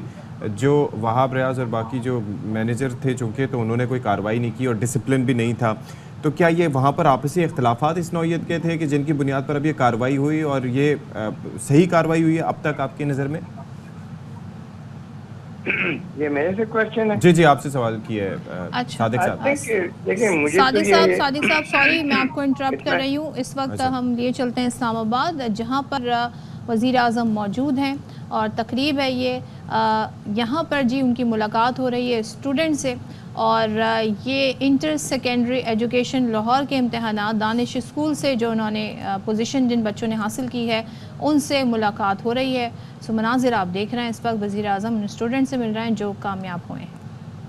بلوچستان میں ہم 4 دانش اسکولس کا وہاں پر ہم اجرا کر رہے ہیں. گلگت بلتستان میں, آزاد کشمیر میں, اسلام آباد میں, دیہی علاقوں میں. تو دانش اسکول واقعی ایک لمحہ فخری ہے ہم سب کے لیے کہ بچے فائنینشیل بیک گراؤنڈ بہت ان کی بیچاروں کی بہت ہی پور فائنینشیل بیک گراؤنڈ اور بعض اوقات آپ کی طرح سنگل آفن ڈبل آفن یتیم والدہ بھی نہیں ہے والد بھی نہیں ہے آپ کے. تو اللہ کا شکر ہے والدہ حیات ہیں اور آپ کے گرینڈ مدر بھی حیات ہیں. لیکن دانش اسکول میں ایسے بچے اور بچیاں ہیں جن کو میں ذاتی طور پر جانتا ہوں کہ نہ والد ہیں نہ والدہ ہیں اور صرف دانش اسکول ان کی والد اور والدہ کا کے طور پر نام آتا ہے. وہاں پہ ان کو آپ کی اچھی ڈومیٹری ہے, وہاں پہ وہیں رہتے ہیں دانش اسکول میں اور کھانا اچھا ملتا ہے, یونیفارم بھی یونیفارم اسٹیشنری ایوری تھنگ ماشاء اللہ.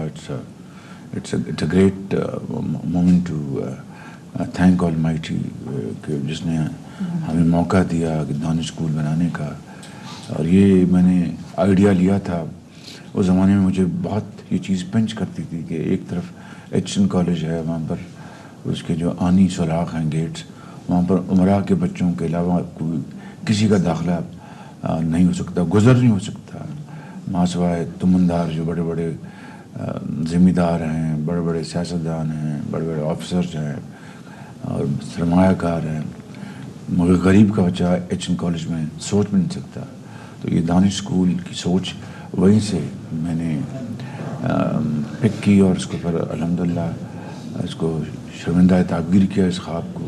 Sir, I think this position goes to you, sir, please. Sir. Yeah. Thank you, sir. Thank you, sir. بیٹے آپ جیسے ہونہار بچے اور بچیاں, انہی کے ہاتھوں میں پاکستان کی ترقی کی جو کنجی ہے آپ ہی کے ہاتھوں میں انشاءاللہ.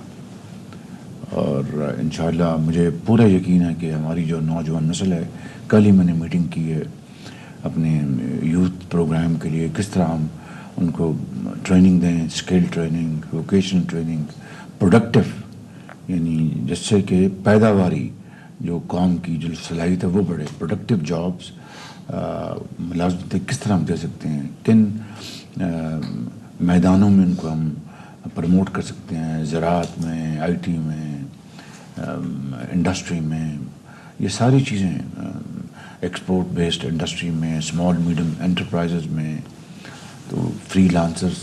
تو اللہ کے فضل سے پاکستان نے کافی پروڈیوس کیے ہیں, لیکن جو صنعت و حرفت اور زراعت کو بڑھانے کے لیے, اس کی پیداوار کو بڑھانے کے لیے جو باصلاحیت جو نوجوان بچے اور بچیاں, ان کی کھیپ تیار کرنا یہ ہمارا فرض ہے.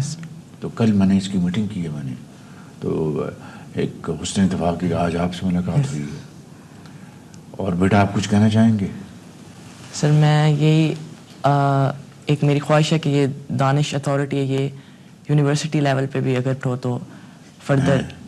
میں مریم نواز صاحب کو ضرور میں ان کو یہ آپ کی ریکمنڈیشن پہنچاؤں گا, اور اچھی سوچ ہے, اچھا یہ آپ کا مشورہ ہے, تو اس کو ہم ضرور کرنا چاہیے. میں ان کو یہ دونوں کو کہوں گا ان کو انشاءاللہ. اور اسلام آباد میں ہم نے زمین تلاش کر لی, بجٹ میں پیسے ہیں دانش اسکولوں کے جو بلوچستان میں, اور جو ایکس فاٹا ہوتا تھا وہاں پر بھی میں نے کہا ہے بنائیں دانش اسکول. آزاد کشمیر اور گلگت بلتستان میں ان کا حق ہے. تو یہ ہم یہ انشاءاللہ بڑی تیزی سے ہم یہ بنا کے دیں گے، اور وہاں پر بھی آپ جیسے لائق فائق بچے جن کے پاس ذہن اللہ تعالیٰ نے دیا مگر وسائل نہیں ان کے ماں باپ کے پاس، ان کو انشاءاللہ بچوں اور بچیوں میں داخلہ ملے گا۔ یس سر۔ آپ تو کچھ کہیں گے بیٹا؟ آپ کچھ کہیں گی؟ سر تھینک یو سو مچ، آپ بہت خوش ہیں؟ بہت زیادہ، بس ایکسپریس نہیں کر سکتی اپنی فیلنگس میں جو فیل کر رہی ہوں، اور ماشاءاللہ جو کل سے میں اس بیٹے کی وجہ سے اور دانش اسپیشلی دانش اسکول کی وجہ سے یہ موقع ملا ہے میرے بیٹے کو بھی، ماشاءاللہ اسٹاف وہاں کا، اور میں جتنی بھی تعریف کروں ایک ویل کوالیفائڈ اسٹاف ہے، ٹیچرز بہت ہارڈ ورکنگ ہیں، ان کی فیکلٹی سب دانش اسکول کی۔ ٹیچرز کا میں نے یہ انتظام کیا تھا، ان کو ہم نے مارکیٹ سیلریز دی تھی، بڑا احتجاج ہوا دوسرے اسکولوں سے کہ جی دیکھیں ان کو آپ زیادہ تنخواہیں دے رہے ہیں، تو میں نے کہا کہ یہ اگر ایچ این کالج میں اور گرامر اسکولوں میں اور لارنس کالج میں اور کانوینٹس میں اور آج کل جو پرائیویٹ جو اسکولز بن گئے ہیں، اتنی مہنگی فیسیں، اتنی مہنگی وہاں پر اخراجات ہیں ان اسکولوں میں، تو وہ ان کے والدین تو برداشت کر سکتے ہیں کہ ان کے پاس بے پناہ وسائل ان کے پاس ہیں، تو اس قوم کے وہ بچے اور بچیاں جو شاید ان سے بھی ذہین اور فتین ہیں، ان کے پاس صرف ان کا یہ قصور کہ ان کے پاس مالی وسائل نہیں، یہ تو میں سمجھتا ہوں کہ یہ ایک کوئی اگر اس کی بنا پر ان کو ان بچوں کو تعلیم نہیں ملتی تو یہ کسی کا قصور نہیں ہے بلکہ نظام کا اور اسٹیٹ کا۔ تو اس لیے میں نے دانش اسکولوں میں جو پھر وہ مجھے یاد ہے کہ ان علاقوں کے ٹیچرز، خواتین اور مرد ٹیچرز آئیں جو کہ بڑی بڑی تنخواہوں پر دوسرے جگہوں پہ کام کر رہے تھے، تو مجھے انہوں نے انٹرویوز میں خود بتایا کہ چیف منسٹر ہمیں فلاں جگہ، ایک نے مجھے کہا کہ میں امریکن ایمبیسی میں لائبریرین ہوں لیکن میں زیادہ تنخواہ چھوڑ کے کم تنخواہ پہ اس لیے آئی ہوں کہ یہ بھاولپور میرا علاقہ ہے، میں یہاں کی رہنے والی ہوں، تو مجھے بڑی خوشی تھی کہ میں اپنے بچوں اور بچیوں کو جا کے پڑھاؤں۔ وہ جو اونرشپ جو تھی اس کا انہوں نے اظہار کیا، تو میں سمجھتا ہوں کہ یہ ایک بہت اچھی ایک خدمت ہے قوم کی۔ آپ کچھ کہنا چاہتے ہیں؟ سر آپ کی ویژن، آپ کی سوچ it's finally materializing in the most appropriate and befitting manner sir. بڑی اچھی بات ہے، مجھے خوشی ہے کہ مریم نواز صاحب اس ویژن کو اور آگے بڑھا رہی ہیں، تو it's a very heart warming thing کہ وہ اس کو پروموٹ کر رہی ہیں۔ آپ کی حوصلہ افزائی کے لیے یہ 10 لاکھ کا چیک آپ کے لیے ہے۔ تھینک یو سو مچ۔ یہ لیپ ٹاپ بیٹا بس اسی طرح محنت کرو اور آگے بڑھتے رہو اور قوم کے عظیم معمار بنو انشاءاللہ۔ تھینک یو سو مچ۔ چلیں جی، تو آپ دیکھ رہے تھے انٹرمیڈیٹ سیکنڈری ایجوکیشن لاہور کے امتحانات میں پاس ہونے والے بچے، اور ریان کاشف انہوں نے پہلی پوزیشن حاصل کی ہے، لیپ ٹاپ بھی دیا ہے۔ وزیر اعظم نے ان سے خود بالمشافہ ملاقات کی ان اسٹوڈنٹ سے اور ان کی اچھی کارکردگی کو سراہا بھی ہے۔ آلرائٹ جی، ہم اس پہلے اگر آپ کو یاد ہو تو ہم بات کر رہے تھے سرجری پہ اور پاکستانی ٹیم کی کارکردگی پر، اور صادق محمد صاحب ہمارے ساتھ موجود ہیں، سابق ٹیسٹ کرکٹر، اور اس کے ساتھ ساتھ شاہد ہاشمی صاحب۔ تو صادق محمد صاحب ہم یہ بیسکلی جاننا چاہ رہے تھے کہ ایک تو یہ جو مینجمنٹ لیول پہ جو آپسی اختلافات تھے کہ مینیجر کچھ اور موقف رکھتے ہیں اور کوچز کچھ اور موقف رکھتے تھے، اور پھر آپ نے دیکھا جس طریقے سے یہ نزلہ گرا منصور رانا اور وہاب ریاض پہ، تو اب تک کا جو عمل ہے آپ متفق ہیں اس سے؟ سب سے پہلے تو میں یہ کہوں گا کہ محسن نقوی صاحب نے جس نے ٹیم میٹنگ کو کنڈکٹ کیا، اور اس کے اندر سب سے بڑی بات یہ تھی کہ ہی ایگری کہ ہی ڈزنٹ نو کہ ان کو کرکٹ کی ایڈمنسٹریشن کے بارے میں کچھ پتا، کرکٹ کے بارے میں کچھ پتا نہیں ہے، but he is a good administrator, اور میرے خیال سے پہلا چیئرمین ایسا ہے جس نے یہ ایگری کیا کہ اس کو زیادہ اس کی معلومات نہیں ہے، اسی لیے انہوں نے ہم سب کو بلا کے ایک نو ہاؤ لینا ہے کہ what is the reason of this defeat, تو آئی فلی ایگری ود دیم۔ اور پھر جو ہماری جو कमेंट्स थे अबाउट द सिलेक्शन कमेटी या टीम वर्क का या इनका, उसके ऊपर उन्होंने जो डिसीजन लिया वो I think was very very good, very authentic, very powerful, because कि उन्होंने स्ट्रेट अवे उनको समझ आ गई एज ए गुड एडमिनिस्ट्रेटर कि there is something wrong in the selection committee. तो क्योंकि उनको जो रीजन पता लगे तो उन्होंने वेरी विद इन 24 आवर्स उन्होंने वहाँ को और रजाक को निकाल दिया। तो आई थिंक अब जितने भी प्लेयर्स हैं, एडमिनिस्ट्रेटर्स हैं, टीम के साथ जो जाते हैं वो काफ़ी मोहतात रहेंगे, इसलिए कि एक पावरफुल डिसीजन मेकर है, वो देन एंड देयर डिसीजन लेके उनको फारिग कर देता है। He wants good administration among the players, good understanding. What about the players जिनकी परफॉर्मेंस अच्छी नहीं रही, तो क्या अब ये सर्जरी का मामला उधर भी आगे बढ़ेगा जैसे शाहिद साहब इशारा कर रहे थे, सादिक साहब, या होना चाहिए? बिल्कुल होना चाहिए, क्योंकि जो जिस तरीके की सिलेक्शन हुई है उसके अंदर तो इतने एक्सपीरियंस प्लेयर हैं, इन लोगों को यही नहीं पता कि ये गेम जो है गेम इज गुड बैट्समैनशिप का गेम है, और बैट्समैनशिप अगर अच्छी होगी तो आप मैच जीतेंगे। देखिए जितना भी टोटल जो बनता है वो बिटवीन द फर्स्ट 5 प्लेयर्स, हमारे पास फर्स्ट 5 बैट्समैन के अंदर सिवाय 2 बैट्समैन अच्छे थे, बाबर और रिजवान, उनमें से एक भी आउट हो जाता था तो पूरी वो जो दूसरे आने वाले जो हैं उनकी लाइन लग जाती थी। पहले सायम के साथ उन्होंने सायम के साथ ओपन कराया, उसने अच्छा स्टार्ट देता, 1 मिनट स्टार्ट अच्छा देता था, उसके बाद वो उसको वो बैक शॉट खेल के आउट हो जाता था। और कैन यू बिलीव कि सायम आयुब 3 दफा 5 इनिंग के अंदर 3 दफा एक ही स्पॉट पे आउट हुए हैं। जी जी शॉर्ट ऑफ लेंथ गेन करते थे वो बिल्कुल जी, और वो नो लुक जो उनका शॉट होता था उस पर भी वो आउट होते थे, हम यही मंजर देखते रहे। शायद साहब मैं बेसिकली ये जानना चाह रहा हूँ कि ये एक ज़माना था जब डिसिप्लिन के हवाले से बात होती थी और रवैये के हवाले से बात होती थी तो शोएब अख्तर साहब का नाम लिया जाता था, और आपको पता है कि उनके साथ क्या सलूक रवा रखा गया कि जी वो ऐसा उनका ये बिहेवियर है या इस तरीके से, यानी को खुड्डे लाइन, यानी कि he was the fastest bowler in the world, लेकिन उनके साथ रवैया क्या था। और एक अब ये हाल है कि शाहीन शाह अफरीदी के रवैये के हवाले से बात हो रही है कि उनका टीम मैनेजमेंट के साथ रवैया और इस तरीके से कोचिंग स्टाफ के साथ रवैया ऐसा था। आपके पास इससे मुतालिक क्या खबरें हैं कि रवैये की इस कम उम्री में इस रवैये की वजह क्या है, अगर ऐसा है तो, जिस रवैये की बात की जा रही है तो? इसलिए है कि इस टीम के अंदर पावर प्ले मैं शाहिद हाशमी साहब से सवाल किया था सर, ये सादिक साहब। सॉरी, ओके जी शायद भाई, बड़ा ऑनेस्ट क्रिकेटर है, पीएसएल के 7 एडिशन खेले, 3 में कप्तानी की, उसके ऊपर कभी भी आज तक कोई डिसिप्लिन की बात नहीं आई। और मेरे लिए बड़ी बात है कि उसको अगर डिसिप्लिन के ऊपर कुछ कहा जा रहा है तो कोच गैरी कर्स्टन अगर बताएंगे तो फिर हमें पता चलेगा कि क्या बीच है, अदरवाइज उसने अपनी पूरी जान मारी। मुझे तो 2-3 प्लेयर्स ने ये बताया कि शाहीन शाह अफरीदी बाबर आजम के साथ फुली कोऑपरेट करके सब प्लेयरों को साथ रख के चला रहे थे। और जहाँ तक परफॉर्मेंस की बात है तो उसने यूएसए के मैच में बड़े अच्छे रन बनाए, अगर कप्तान ने स्लिप रखी होती तो वो 2-3 विकेट भी ले लेता। उसको पहले मैच में विकेट नहीं दी, लेकिन इंडिया के मैच में उसने रोहित शर्मा को आउट किया।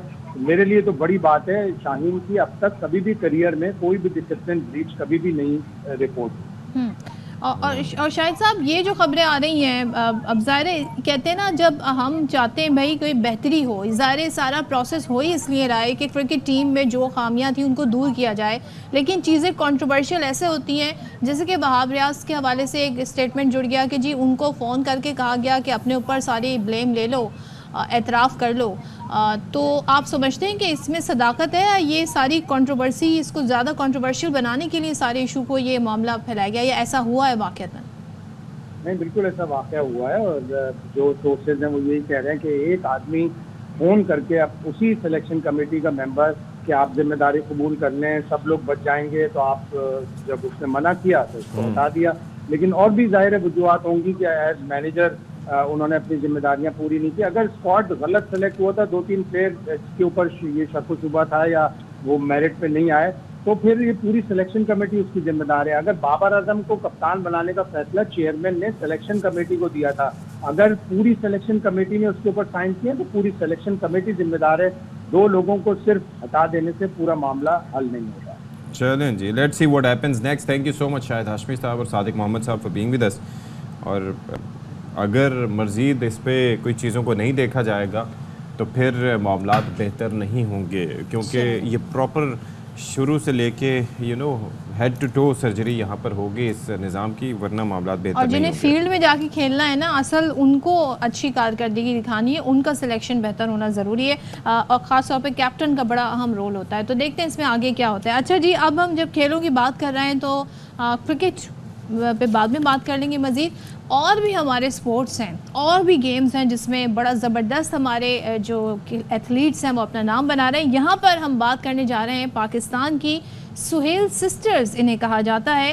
یہ جا رہی ہیں جی جنوبی افریقہ میں, گئیں اور تاریخ انہوں نے وہاں پہ رقم کر دی. ویرونیکا سہیل, سبل سہیل نے Asia Pacific African combined powerlifting championship میں 4 گولڈ میڈل جیتے ہیں. تو یہ 4 بہنیں, لیکن 3 بہنوں کا ہم یہاں ذکر کر رہے ہیں. تیسری بہن ہے ٹوئنکل سہیل, وہ آج ایکشن میں ہوں گی. اور سبل نے 52 اور ویرونیکا نے 57 kilogram category squat, bench press, deadlift اور اوور آل کیٹیگری میں تمغے اپنے نام کیے ہیں. مطلب آپ اندازہ کیجئے کہ کیا زبردست مطلب یہ اعزاز ہے, اور ایک گھر میں کیا انہوں نے تاریخ رقم کی ہے مختلف ویٹ کیٹیگریز میں.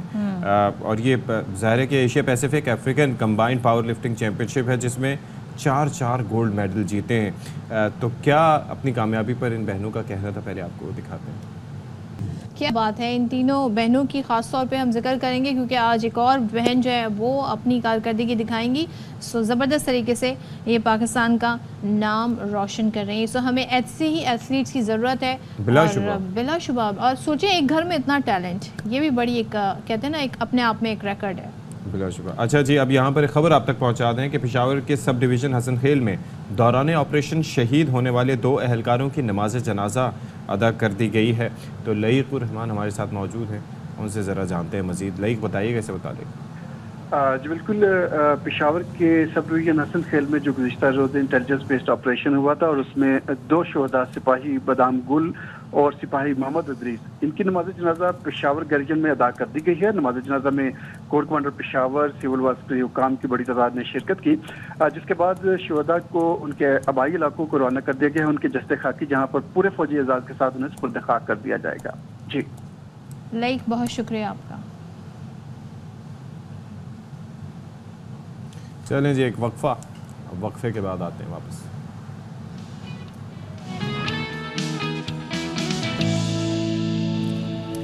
Welcome back once again. اور اب ذرا سیاسی گرما گرمی. سیاست میں ہمارے یہاں موسم کی طرح جیسے کراچی کا موسم تبدیل نہیں ہو رہا, ایسے سیاست کے درجہ حرارت بھی بڑھتا چلا جا رہا ہے. موسم ابر آلود ہوتا ہے, کبھی گرجتا ہے, کبھی چمکتا ہے, برسات بھی ہو جاتی ہے, لیکن گرمی کی شدت برقرار رہتی ہے. تو صدر مملکت آصف علی زرداری صاحب نے بڑا ہی ایک امپورٹنٹ بیان دے دیا ہے, اور انہوں نے کہا ہے کہ نون لیگ جو ہے اس سے حکومت نہیں چل رہی ہے, اور سارا جو اب برڈن ہے وہ عوام پر ڈال دیے. کہتے ہیں اب میں خود میدان میں آ گیا ہوں, اسلام آباد میں ہوں یا لاہور میں, سب سے کام کراؤں گا. اور انہوں نے کہا IMF سے قرضے لے کر عوام کا امتحان لیا جا رہا ہے. حکومت ہم بنانا بھی جانتے ہیں, گرانا بھی جانتے ہیں, اور عوام کو تنہا نہیں چھوڑیں گے. آپ اندازہ کیجئے کہ یہ کتنا سخت بیان ہے اس تناظر میں کہ زرداری صاحب جانے جاتے ہیں مفاہمت کے بادشاہ کے طور پر, اور عموماً اس نوعیت کے بیانات جو ہیں وہ 2nd یا 3rd ایئر کی لیڈرشپ دیا کرتی ہے پیپلز پارٹی کی جانب سے. اور اس وقت صدر مملکت کی جانب سے یہ بیان دینا یہ واقعی اس چیز کا اظہار ہے اور عکاس ہے اس بات کا کہ سیاسی تناؤ موجود ہے. اچھا, اب دوسری جانب یہ ہے کہ اپوزیشن جماعتوں کے درمیان بھی ملاقاتوں کے باوجود فی الحال اونٹ کسی کروٹ نہیں بیٹھ رہا, اور مولانا فضل الرحمان اور PTI رہنماؤں کے درمیان غیر رسمی ملاقاتوں کی اندر کی کہانی سامنے آ گئی ہے. اور مولانا فضل الرحمان نے PTI کو اسمبلیوں سے استعفے کی تجویز دی, جس پر کیا ری ایکشن سامنے آیا ہے یہ ذرا جان لیتے ہیں. ہمارے ساتھ موجود ہوں گے بات کرنے کے لیے پاکستان تحریک انصاف کے رہنما شوکت Yousafzai sahib. Thank you so much for joining us and a very good morning to you Shaukat sahib. عموماً صبح سویرے سیاست پر اتنی بات نہیں ہوتی, لیکن ہم نے کہا کہ آپ کو ذرا زحمت دیں. یہ مولانا فضل الرحمان اور PTI کا جو تعلق ہے, ہم تو پہلے اس پہ کہتے تھے کہ ایک فون کال یا ایک وزیر اعظم صاحب کی ملاقات سے ممکنہ طور پر وہ ادھر سے ادھر جا سکتے ہیں. اب انہوں نے آپ لوگوں کو کہا ہے کہ جی آپ لوگ استعفے دے کے باہر آئیں, پھر کرتے ہیں دمادم مستقل. تو اب کیا یہ رائے سے آپ متفق ہوں گے یا پھر انکار ہو چکا ہے پکا پکا؟ بسم اللہ الرحمن الرحیم, بہت شکریہ. دیکھیں سیاست جو ہوتی ہے نا وہ مختلف فارمولے کے تحت ہوتی ہے. اپنا ہر بندہ, ہر پارٹی کا اپنا ایک پلیٹ فارم ہوتا ہے, اپنی ایک حکمت عملی ہوتی ہے, سیاست ہوتی ہے. میرے خیال سے آئندہ انشاءاللہ کوشش یہی ہوگی ہماری کہ ہم اپنے پلیٹ فارم پہ رہیں. اچھا. اور کسی کے کہنے پہ اور کسی کے خواہش کے اوپر چلنے کی بجائے اپنے فیصلے خود کریں. تو پہلے جو اب آپ نے اسمبلیاں چھوڑی تو وہ اپنے فیصلے نہیں تھے, وہ کسی کی خواہش تھی یا کسی کی کہنے پہ اسمبلیاں چھوڑی؟ نہیں, میں نے کہا ہم نے کوئی سبق سیکھ لیا ہے نا. اچھا. کوئی سبق ہم نے سیکھ لیا ہے. ہم نہیں چاہتے کہ کوئی غلطی اس طرح ہم سے ہو جائے. اور دوسری بات یہ کہ ہمارے اپنی جماعت ہے الحمدللہ, بڑی ایکٹیو جماعت ہے اور کافی اسٹریٹ پاور رکھتے ہیں. اور اس کے بعد اگر ہم کسی کے سہارے پہ چلیں تو میرے خیال سے یہ زیادتی ہوگی. لیکن یہ کسی کے سہارے کی ضرورت نہیں. اگر ہم نے ابھی ظاہر ہے کہ اسٹریٹ پاور رحمان صاحب کے ساتھ ہمارا جو رابطہ رہا ہے وہ صرف اس لیے رہا ہے کہ ہمارا ان کا مقصد ایک تھا, گول ایک ہے. وہ بھی چاہتے ہیں کہ فارم 47 کی حکومت جو ہے وہ ختم ہو, ہم بھی چاہتے ہیں, اور ملک کے اندر جو ہے وہ مہنگائی کم ہو, مشکلات کم ہو. وہ آپ کو راستہ بھی تو دکھا رہے ہیں. IMF کے جو اتنے دیکھیں یہ راستہ پہلے ہم دیکھ چکے ہیں نا. اس کے جو وہ اس ملک کی بات ہوتی ہے جہاں پہ ملک میں آئین اور قانون کی بالادستی ہو. جس ملک کے اندر آئین اور قانون کی بالادستی نہ ہو تو وہاں پہ آپ کیا کریں گے؟ ہم نے اسمبلیاں توڑی, 90 ڈیز میں الیکشن ہونے تھے, نہیں ہوئے. کسی نے آج تک پوچھا کہ کیوں نہیں ہوئے؟ یہ کس نے آئین توڑا؟ شوکت یوسف زئی صاحب, یہ ڈیپینڈ ہوتا ہے نا کہ ہواؤں کا رخ کس طرف ہے. تو پھر تو سارے عدم اعتماد بھی ہو جاتے ہیں اور پھر وہ کہنا استعفوں کی بات بھی ہو جاتی ہے. محمود ارجک زئی صاحب نے یہ آپ لوگوں کو بھی کہا ہے کہ جی عدم اعتماد ہو سکتا ہے. تو یہ اس طرف بھی کیا پارٹی سوچ رہی ہے اور مولانا صاحب بھی کیا کوئی ہنٹ دے رہے ہیں اس پر؟ دیکھیں مولانا صاحب اور ہمارا جو ہے نا وہ پشتوں میں تو ہم کیا کہتے ہیں, جو دو بیویاں ہوتی ہیں نا کسی آدمی کی, تو وہ آدمی کتنا بھی ان کو خوش رکھے لیکن وہ جو دونوں بیویاں ہیں نا ان کے آپس میں جو اختلافات ہوتے ہیں نا اس طرح, کیونکہ مولانا فضل الرحمان صاحب کی بھی ساری جو ہے نا وہ پولیٹیکل فورس وہ کے پی کے اندر تھی. جی. اور وہ کیپچر کر لی ہے خیبر پختونخوا میں پی ٹی آئی نے. تو ڈیفینیٹلی ان کا جو مارجن یہی رہے گا کہ پی ٹی آئی کوئی اتنے اچھے اس پہ نہ رہے. تو لہٰذا ہم بھی اسی حساب سے چل رہے ہیں. ہم نے جو ان سے رابطے کیے تھے وہ صرف اس بنیاد کے اوپر کیے تھے کہ ہم اس حکومت کے خلاف ایک ہی, لیکن اب یہ سلسلہ ہے اس کے ساتھ ہم ایک ہی طاقت کے ساتھ ہیں. لیکن ایک یہ معاملہ اب آگے بڑھتا چلا جا رہا ہے لیکن کوئی پیش رفت نہیں ہو رہی. کیونکہ مولانا صاحب کی اگر آپ مثال لیں تو آپ کو پتہ ہے کہ دھرنے کے معاملے پہ ان کو بعض یہ جو بڑی جماعتیں آلریڈی دھوکہ دے چکی ہیں. یعنی کہ وہ آگے دھرنے پہ بیٹھے اور انہوں نے معاملات اپنے سیٹل کیے اور یہ جا وہ جا. تو اب وہ بھی پی ٹی آئی کو اس نظر سے دیکھ رہے ہوں گے کہ یہ پتہ نہیں میرے ساتھ کیا کریں گے. تو وہ کمٹمنٹ غالباً چاہ رہے ہیں لیکن آپ کمٹمنٹ دے نہیں پا رہے کیونکہ آپ کو پتہ ہے کہ وہ بھی پھر سکتے ہیں اپنی بات سے. ایسا ہی ہے. دیکھیں مولانا صاحب جو ہے نا ان کی جو سیاست رہی ہے وہ بھی آپ کے سامنے ہے. کافی کمپرومائزز وہ بھی کر چکے ہیں ماضی کے اندر. اور ٹھیک ہے ان کی مشکلات اپنی جگہ, لیکن ایک چیز پہ تو ہم متفق ہیں. ہم نے بتا دیا ہے کہ دیکھیں الیکشن الائنس پہ ہم کبھی نہیں جائیں گے ان کے ساتھ. میں نے جیسے کہا ہمارا ان کا وہ ایک ہی ہے ڈومین. تو الیکشن الائنس تو ہو نہیں سکتا ہے. باقی جو گورنمنٹ کے خلاف تحریک ہے اس میں تو کیا دھوکہ دینا ہے. ہم نے کوئی ان سے سیٹیں نہیں لینی ہے, نہ انہوں نے ہم سے کوئی سیٹیں لینی ہے. ٹھیک ہے یہ ان کی خواہش ہو سکتی ہے کہ جی اس کے بعد بھی الیکشن, لیکن حکومت اگر ان کی باتیں مان لیتی ہے تو پھر آپ کو لگتا ہے کہ وہ آپ کے ساتھ تحریک میں جائیں گے کیونکہ ان کے مطالبات کیا ہیں وہ تو آپ کو پتہ ہی ہے. نہیں دیکھیں میری بات سنیں, ماضی میں تو یہی ہوا ہے نا کہ جب ان کو کشمیر کمیٹی کی چیئرمین شپ آفر ہوتی رہی اور یا کچھ وزارتیں آفر ہوتی رہی تو وہ کمپرومائز کرتے رہے.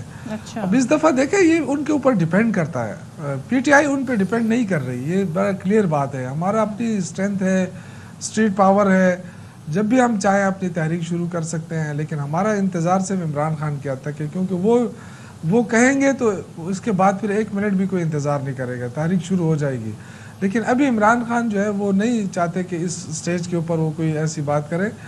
ڈیفینیٹلی وہ جو ان کے کیسز ہیں وہ چاہتے ہیں کہ عدالتوں کے ذریعے انصاف ملے, اور اگر انصاف نہیں ملا تو پھر ڈیفینیٹلی پھر پولیٹیکل سٹرگل ہی ہوتی ہے, وہ ہم کریں گے انشاءاللہ تعالیٰ. لیکن وہ عمران خان کی ہدایت کے مطابق وہ جب بھی ہدایت کرے. اگر ہم اس وقت جو ہے نا اسد کیسر صاحب یا ہمارے دوسرے پارٹی لیڈرشپ وہ اپنے طور پہ مولانا صاحب کے ساتھ انہوں نے رابطے کیے ہیں, اور انہوں نے اپنی طرف سے ان کو یقین دہانی کرائی ہے کہ جو بھی تحریک چلے گی وہ ہم مشترکہ, اگر آپ چاہتے ہیں تو مشترکہ تحریک ہم چلا سکتے ہیں. اب حکومت جو ہے وہ گھبرائی ہوئی ہے, کافی ہر طرف سے ان کو مشکلات کا سامنا ہے. IMF کا پریشر ہے, مہنگائی ہے, اب عوام کا پریشر بھی آ جائے گا, اب جو بجلی کے بل آنے والے ہیں نیکسٹ منتھ, تو یہ تو گورنمنٹ تو بہت مشکل میں ہے. تو وہ تو بہت بڑی آفر دیں گے. اب یہ مولانا کی سیاست کے اوپر ہے کہ وہ اپنی سیاست کو دفن کرنا چاہتے ہیں یا اس کو جاری رکھنا چاہتے ہیں. اگر اس سٹیج کے اوپر مولانا کمپرومائز کر گئے تو ان کی سیاست کو بہت بڑا دھچکا پہنچے گا. اچھا, تو یہ جو صدر صاحب کا بیان ہے جس میں وہ کہہ رہے ہیں کہ جی حکومت سے حکومت چل نہیں رہی ہے اور عوام پر جی بڑا بوجھ ڈال دیا گیا ہے, ہم اگر حکومت بنانا جانتے ہیں تو گرانا بھی. آپ سمجھتے ہیں کہ یہ صرف بیان ہے یا واقعی میں یہ جو ہے نا, دیکھیں میں سمجھتا ہوں کہ پیپلز پارٹی کی طرف سے اس طرح کی بیانات جو یہ گدڑ بھبکیاں ہیں, اور یہ بلیک میلنگ ہے. اس کو میں بلیک میلنگ کہوں گا. یہ ساری چیزوں میں یہ مشترک ہیں, سارے اچھی چیزوں میں شامل ہیں. جب یہ مشکل چیزیں ہوتی ہیں وہ کہتے ہیں جی ہم تو نہیں ہیں. تو یہ ایسا ہو نہیں سکتا. یا تو ان کے اوپر بہت بڑا ڈنڈا ہے, اس ڈنڈے کی وجہ سے یہ حکومت کو سپورٹ کر رہے ہیں, اور یہ کسی صورت بھی حکومت سے الگ نہیں ہو سکتے کیونکہ ان کی جو کیسز ہیں وہ کسی کے ساتھ امانت پڑے ہوئے ہیں. تو مجھے نہیں لگتا کہ پیپلز پارٹی جو ہے وہ کوئی اس طرح صرف یہ لوگوں کو دکھانے کے لیے کہ دیکھیں ہم جو ہے ہوپ دلانے کے لیے کہ نہیں ہم آپ کے لیے کچھ کر رہے ہیں. لیکن پیپلز پارٹی بے بس ہے. پیپلز پارٹی کچھ بھی نہیں کر سکتی. پیپلز پارٹی کی سیاست بس میں کہہ رہا ہوں کہ بڑی مشکل میں ہے. ان کو سندھ کی حکومت دی گئی ہے کرپشن کرنے کے لیے, وہ دھڑا دھڑ کرپشن کر رہے ہیں. سندھ کا بیڑا غرق کر دیا. کراچی کا حال آپ دیکھیں, روشنیوں کا شہر تھا کسی زمانے میں, آج اس کا کیا حال بنا ہوا ہے. لیکن بہرحال یہ تو ان کی اپنی سیاست ہے. لیکن یہ جو دھمکیاں کبھی بلاول دے رہا ہے, کبھی وہ دے رہا ہے, حکومت کے اوپر تنقید کر رہا ہے, تو یہ لوگوں کی آنکھوں میں دھول جھونکنے کے مترادف ہے. سارے ملے ہوئے ہیں, لوگوں کی آنکھوں میں دھول جھونکی جا رہی ہے, سب ملے ہوئے. ٹھیک ہے, thank you so much Shaukat Yousafzai صاحب. آپ صبح سویرے صاحب تھے اور جی PTI کا موقف آ گیا ہے. وہ کہتے ہیں جی یہ غلطی اب ہم دوبارہ نہیں دہرائیں گے, ہم اسمبلیوں سے استعفے نہیں دیں گے. سو فائنلی انہوں نے اپنی وہ غلطی مان لی ہے جو اسمبلی انہوں نے. جی, اور اس کے بعد جو ہوا تو ظاہر ہے کہ وہ بھی ایک عرصہ ہے. آپ یہ بھی تو اندازہ کیجئے نا کہ یہ بھی تو معاملہ ہے نا کہ اس کے بعد الیکشنز کب ہونے تھے, پھر وہ کب ہوئے, ڈیلیز جو اس میں آئے تو وہ ظاہر ہے کہ انہیں بھگتنا پڑا. اب جناب ہم کیا کرنا اب چاہ رہے ہیں, ذرا سا کچھ ہم ٹیکنالوجی اور ایپس اور ٹک ٹاک کی بات کر رہے تھے. تو ویڈیو شیئرنگ ایپ ہے ٹک ٹاک, اس نے پاکستانی صارفین کی 2 کروڑ سے زائد ویڈیوز ڈیلیٹ کر دی ہیں.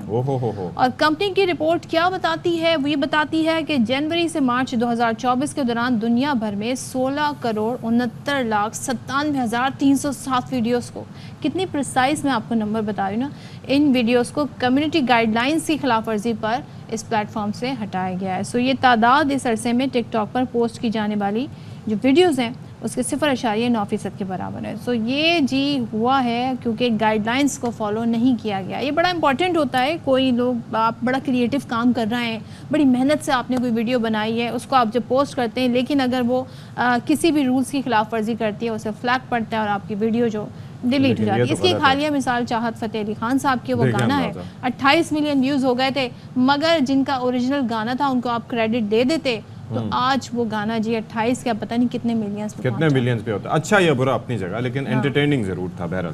اچھا جی, اب ہم تذکرہ کرتے ہیں برف کی ممی کا. یعنی کہ پیرو میں 22 سال قبل لاپتہ ہونے والے امریکی کوہ پیما کی جمی ہوئی لاش مل گئی. پہلے تو وہ آپ کو پتہ ہے کہ مصری ممیز کو ہنود کرنے کے ڈفرینٹ طریقے ڈھونڈا کرتے تھے, لیکن آپ کو پتہ ہے کہ یہ جو برف میں یا کسی پہاڑ پہ جاتے ہوئے کسی کی موت ہو جائے برفیلے پہاڑ پر, تو وہاں سے اگر کوئی لاش نکلتی ہے تو وہ اسی حالت میں نکلتی ہے جتنے عرصہ پہلے. تو 2002 میں یہ کوہ پیما تھے امریکی جو کہ برفانی تودے کی زد میں آ کے لاپتہ ہوئے تھے, اور 22 سال قبل لاپتہ ہونے والے اس کوہ پیما کی لاش مل گئی ہے. اور پھر یہ ہے کہ 59 साला ये कोपहमा हैं। 2002 में पहाड़ सर करने के दौरान अपनी टीम के हमरा बर्फ़ानी तोदे की जद में आके लापता हो गया था और मौसमियाती तब्दीलियों की वजह से पहाड़ी सिलसिले पर बर्फ़ पिघलने से अमरीकी कोपहमा की ये लाश बरामद हुई है और बर्फ़ की वजह से उसके कपड़े, जूते और दीगर सामान समेत पासपोर्ट भी महफूज रहा, जिससे पुलिस को उसे शनाख्त करने में मदद मिली है। कैसे कैसे कहते हैं ना, हमारे सामने इंकशाफात नहीं होते हैं, अब ये भी एक मिसाल इसके सामने। अच्छा, लाड़काना से एक ख़बर है, वो शामिल कर लेते हैं। लाड़काना के गांव में बच्चों में झगड़ा हुआ और इसके बाद 2 ग्रोहों में फिर ज़ाहिर है तसादुम हो गया इस सूरत हाल में, और उसके बाद फायरिंग हुई। फायरिंग से बाप और बेटे समेत 4 अफराद जाँ बहक हो गए और मकतूलिन में शमन, शौकत, अली हसन और अली अकबर जतोई शामिल हैं, जबकि पुलिस अब सारी सूरत हाल को देख रही है और भारी नफरी जय वक़ुआ पर रवाना कर दी गई है। अच्छा जी, सक्खर की इंसदाद दहशतगर्दी की अदालत में CTD के हाथों गिरफ्तार 3 दहशतगर्दों को 14 साल कैद की सज़ा सुना दी है। तो इस पर नज़ीर शाह हमें बता रहे हैं। नज़ीर शाह, बताइएगा कौन कौन इसमें शामिल हैं? बिल्कुल देखिए, CTD के हाथों गिरफ्तार 3 दहशतगर्दों को 14 साल की सज़ा सुना दी गई है। इस हवाले से DIG CTD आसिफ शेख कह देंगे CTD सक्खर ने कालादम, सिंधु देश, पीपल्स आर्मी के दहशतगर्दों अकरम अली, राशिद हुसैन और यूसुफ को गिरफ्तार किया था, जिनके कब्जे से 10 बम और धमाका खेज मवाद मिला था। आसिफ शेख के मुताबिक इंसदाद दहशतगर्दी अदालत नंबर 1 सक्खर ने तीनों दहशतगर्दों को 14 साल कैद व मशक्कत की सज़ा सुना दी है। जी चलें, बहुत शुक्रिया नज़ीर हमारे साथ थे। और कल हमने सोशल मीडिया पर जी कुछ तस्वीर देखी और ज़ाहिर है बड़ा अफसोसनाक ये पहलू सामने आया। निजी TV की एंकर है आयशा जहां ज़ेब, उनको उनके शौहर ने मुबैना तौर पर तशद्दुद का निशाना बनाया और ये तस्वीर आप देख सकते हैं। अब ये खातून एंकर, इनका बयान भी सामने आ गया। ये बताती हैं उनके शौहर हारिस से उनका झगड़ा हुआ जिस पर उन्होंने तशद्दुद किया और आयशा ने तिब्बी मुआयने के बाद शौहर हारिस के खिलाफ जान से मार देने की दफ़ात के तहत मुकदमा दर्ज भी करा दिया है। FIR के मुताबिक आयशा जहांज़ेब ने पुलिस को बताया कि शौहर ने झगड़े के दौरान तशद्दुद को निशाना बनाया, जान से मारने की धमकियां दी, बच्चों को भी तशद्दुद का निशाना बनाता रहा और उन्होंने कहा ये एक बार नहीं हुआ, ये कई अरसे से उनके साथ ये तमाम तर सिलसिला जारी था। अच्छा जी, इस मौके का मुकदमा भी दर्ज कर लिया गया है, उस इन साहब को अरेस्ट भी कर लिया गया है, फिर रिमांड पे भी दे दिया गया है, 2 रोज़ा रिमांड पे। अब इस वाक़े की ना सिर्फ ये कि तस्वीर हैं बल्कि वीडियोस भी हैं जिसमें आयशा जहाँ इस मुतालिक बात भी कर रही हैं। तो वज़ीर आला पंजाब ने भी इसका नोटिस लिया और कहा कि ये ख़ातीन मेरी रेड लाइन्स हैं। इस पर बात कर लेते हैं। हमारे साथ स्टूडियोज़ में मौजूद हैं assistant professor doctor Syeda Danish Ahmed, जो कि क्लिनिकल साइकोलॉजिस्ट हैं। बहुत शुक्रिया जी, आपने हमारे लिए वक्त निकाला। ये हमारे माशरे में ये क्या हो रहा है? ये समाजी और मुआशी दबाव है, क्या चक्कर है? तशद्दुद के वाक़यात जो हैं वो बढ़ते जा रहे हैं, रिपोर्ट होते जा रहे हैं, ये आपको इसकी वजह क्या नज़र आती है? इसके बहुत सारे रीज़न्स हैं। एक तो इम्पल्सिविटी है, लोगों में सब्र कम होता जा रहा है, स्ट्रेस लेवल बहुत बढ़ रहा है, ड्रग अब्यूज़ हो रहा है, उसका इस्तेमाल बहुत ज़्यादा हो रहा है, साइकोलॉजिकल प्रॉब्लम्स हैं, मेंटल डिसऑर्डर्स हैं, अच्छा, डिप्रेशन है, लोगों को एंग्जाइटी है। इसके मल्टीपल रीजंस हैं, कोई 1-2 रीजंस नहीं हैं। अच्छा, तो ये इस सारे सूरत है। अब हम ये सोच रहे हैं कि जब एक ऐसी एम्पावर्ड खातून जो कि अपनी आवाज़ भी उठा पा रही हैं और ज़ाहिर है बड़ी हिम्मत चाहिए होती है, उनके साथ ऐसा हो रहा है, तो वो ख़वातीन जो खौफ का शिकार हैं, घरों में बिल्कुल कहते हैं ना कैद होकर रह रही हैं, उनके साथ फिर क्या नहीं होता? तो रिपोर्ट्स हमें क्या नंबर्स क्या बताते हैं? डिक्लाइन हो रहा है, इंक्रीज़ हो रहा है? इंक्रीज़ हो रहा है, और ये तो बहुत ही अलार्मिंग है। लाइक मैंने खुद इस चीज़ को नोटिस किया और मैंने रिसर्चेस में देखा, इवन कि मैंने इस पर बहुत रिसर्चेस की भी हैं। 30% पाकिस्तान में अब्यूज़ के केसेस हैं, वायलेंस के केसेस हैं, और इंटरनेशनल लेवल पर 32% हैं। Like 1 women among 3 each time. एक वक्त में 3 खवातीन में से एक औरत जो है वो अब्यूज़ का शिकार हो रही है डोमेस्टिक वायलेंस में। अच्छा, मुझे ये बताइएगा कि हम डोमेस्टिक वायलेंस में सिर्फ बात करते हैं इस तशद्दुद की, वो जो मेंटल अब्यूज़ होता है, इमोशनल अब्यूज़ होता है, उसका तस्करा क्यों नहीं होता, या वो हम उसको इतना ख़तरनाक नहीं समझते? वो बहुत डेंजरस होता है। इमोशनल अब्यूज़ तो वो है कि जो जिसके क्लूज़ भी नहीं है ना, जिसके एविडेंस भी नहीं है, ये रिपोर्ट नहीं किया जाता। हाँ, एक्चुअली हमारी सोसाइटी भी ऐसी है कि जो मैन डोमिनेटिंग है और इसमें ख़वातीन जो है वो रिपोर्ट नहीं कर पाती हैं। ऐसी कई फैमिलीज़ हैं, जैसे कि मैंने बताया 30% पाकिस्तान में रेशो है, तो कितना ज़्यादा होगा। बट यू नो कि हमारी सोसाइटी में ख़वातीन इस चीज़ को टॉलरेट करती हैं कि चले मैरिटल लाइफ चलती रहे, या अगर सिर्फ वाइफ ही नहीं है, बेटी है یا اور کوئی ریلیشن میں ہیں, تو اس میں سب سے امپورٹنٹ چیز یہ ہے کہ اس چیز کو ہینڈل کرنا بہت مشکل ہو جاتا ہے اس عورت کے لیے کہ جس کے پیچھے بہت لوگ ہوں, لائک اس کی اپنی فیملی ہو. اب وہ فائنینشیل طور پر ڈیپینڈنٹ ہو اپنے شوہر پہ, تو اس کے لیے بڑا مشکل ہو جاتا ہے. یا فائنینشیلی ڈیپینڈنٹ ہو, ایون کہ وہ خواتین بھی جو فائنینشیلی ڈیپینڈنٹ نہیں ہیں, they are also the victim of abuse. بالکل ایسے بہت سارے کیسز ہیں, لیکن they don't raise their voice. Yeah exactly, but the beauty of this story is that کہ یہ 6 مہینے سے سفر کر رہی تھیں, صرف 6 مہینے سے. اس سے پہلے کا جو ڈیوریشن ہے اگر ہوتا, خواتین جو ہیں وہ سالوں سال سفر کرتی ہیں, 10 سال 20 سال 15 سال, and they don't even raise their voice. چلیں, یہ بڑا افسوسناک ہے, لیکن ہماری تمام تر دعائیں ہیں کہ جس طرح کے ایشو ہیں جلد سے جلد ریزالو ہو, انصاف ملے. آپ سے اجازت چاہتے ہیں, اللہ حافظ.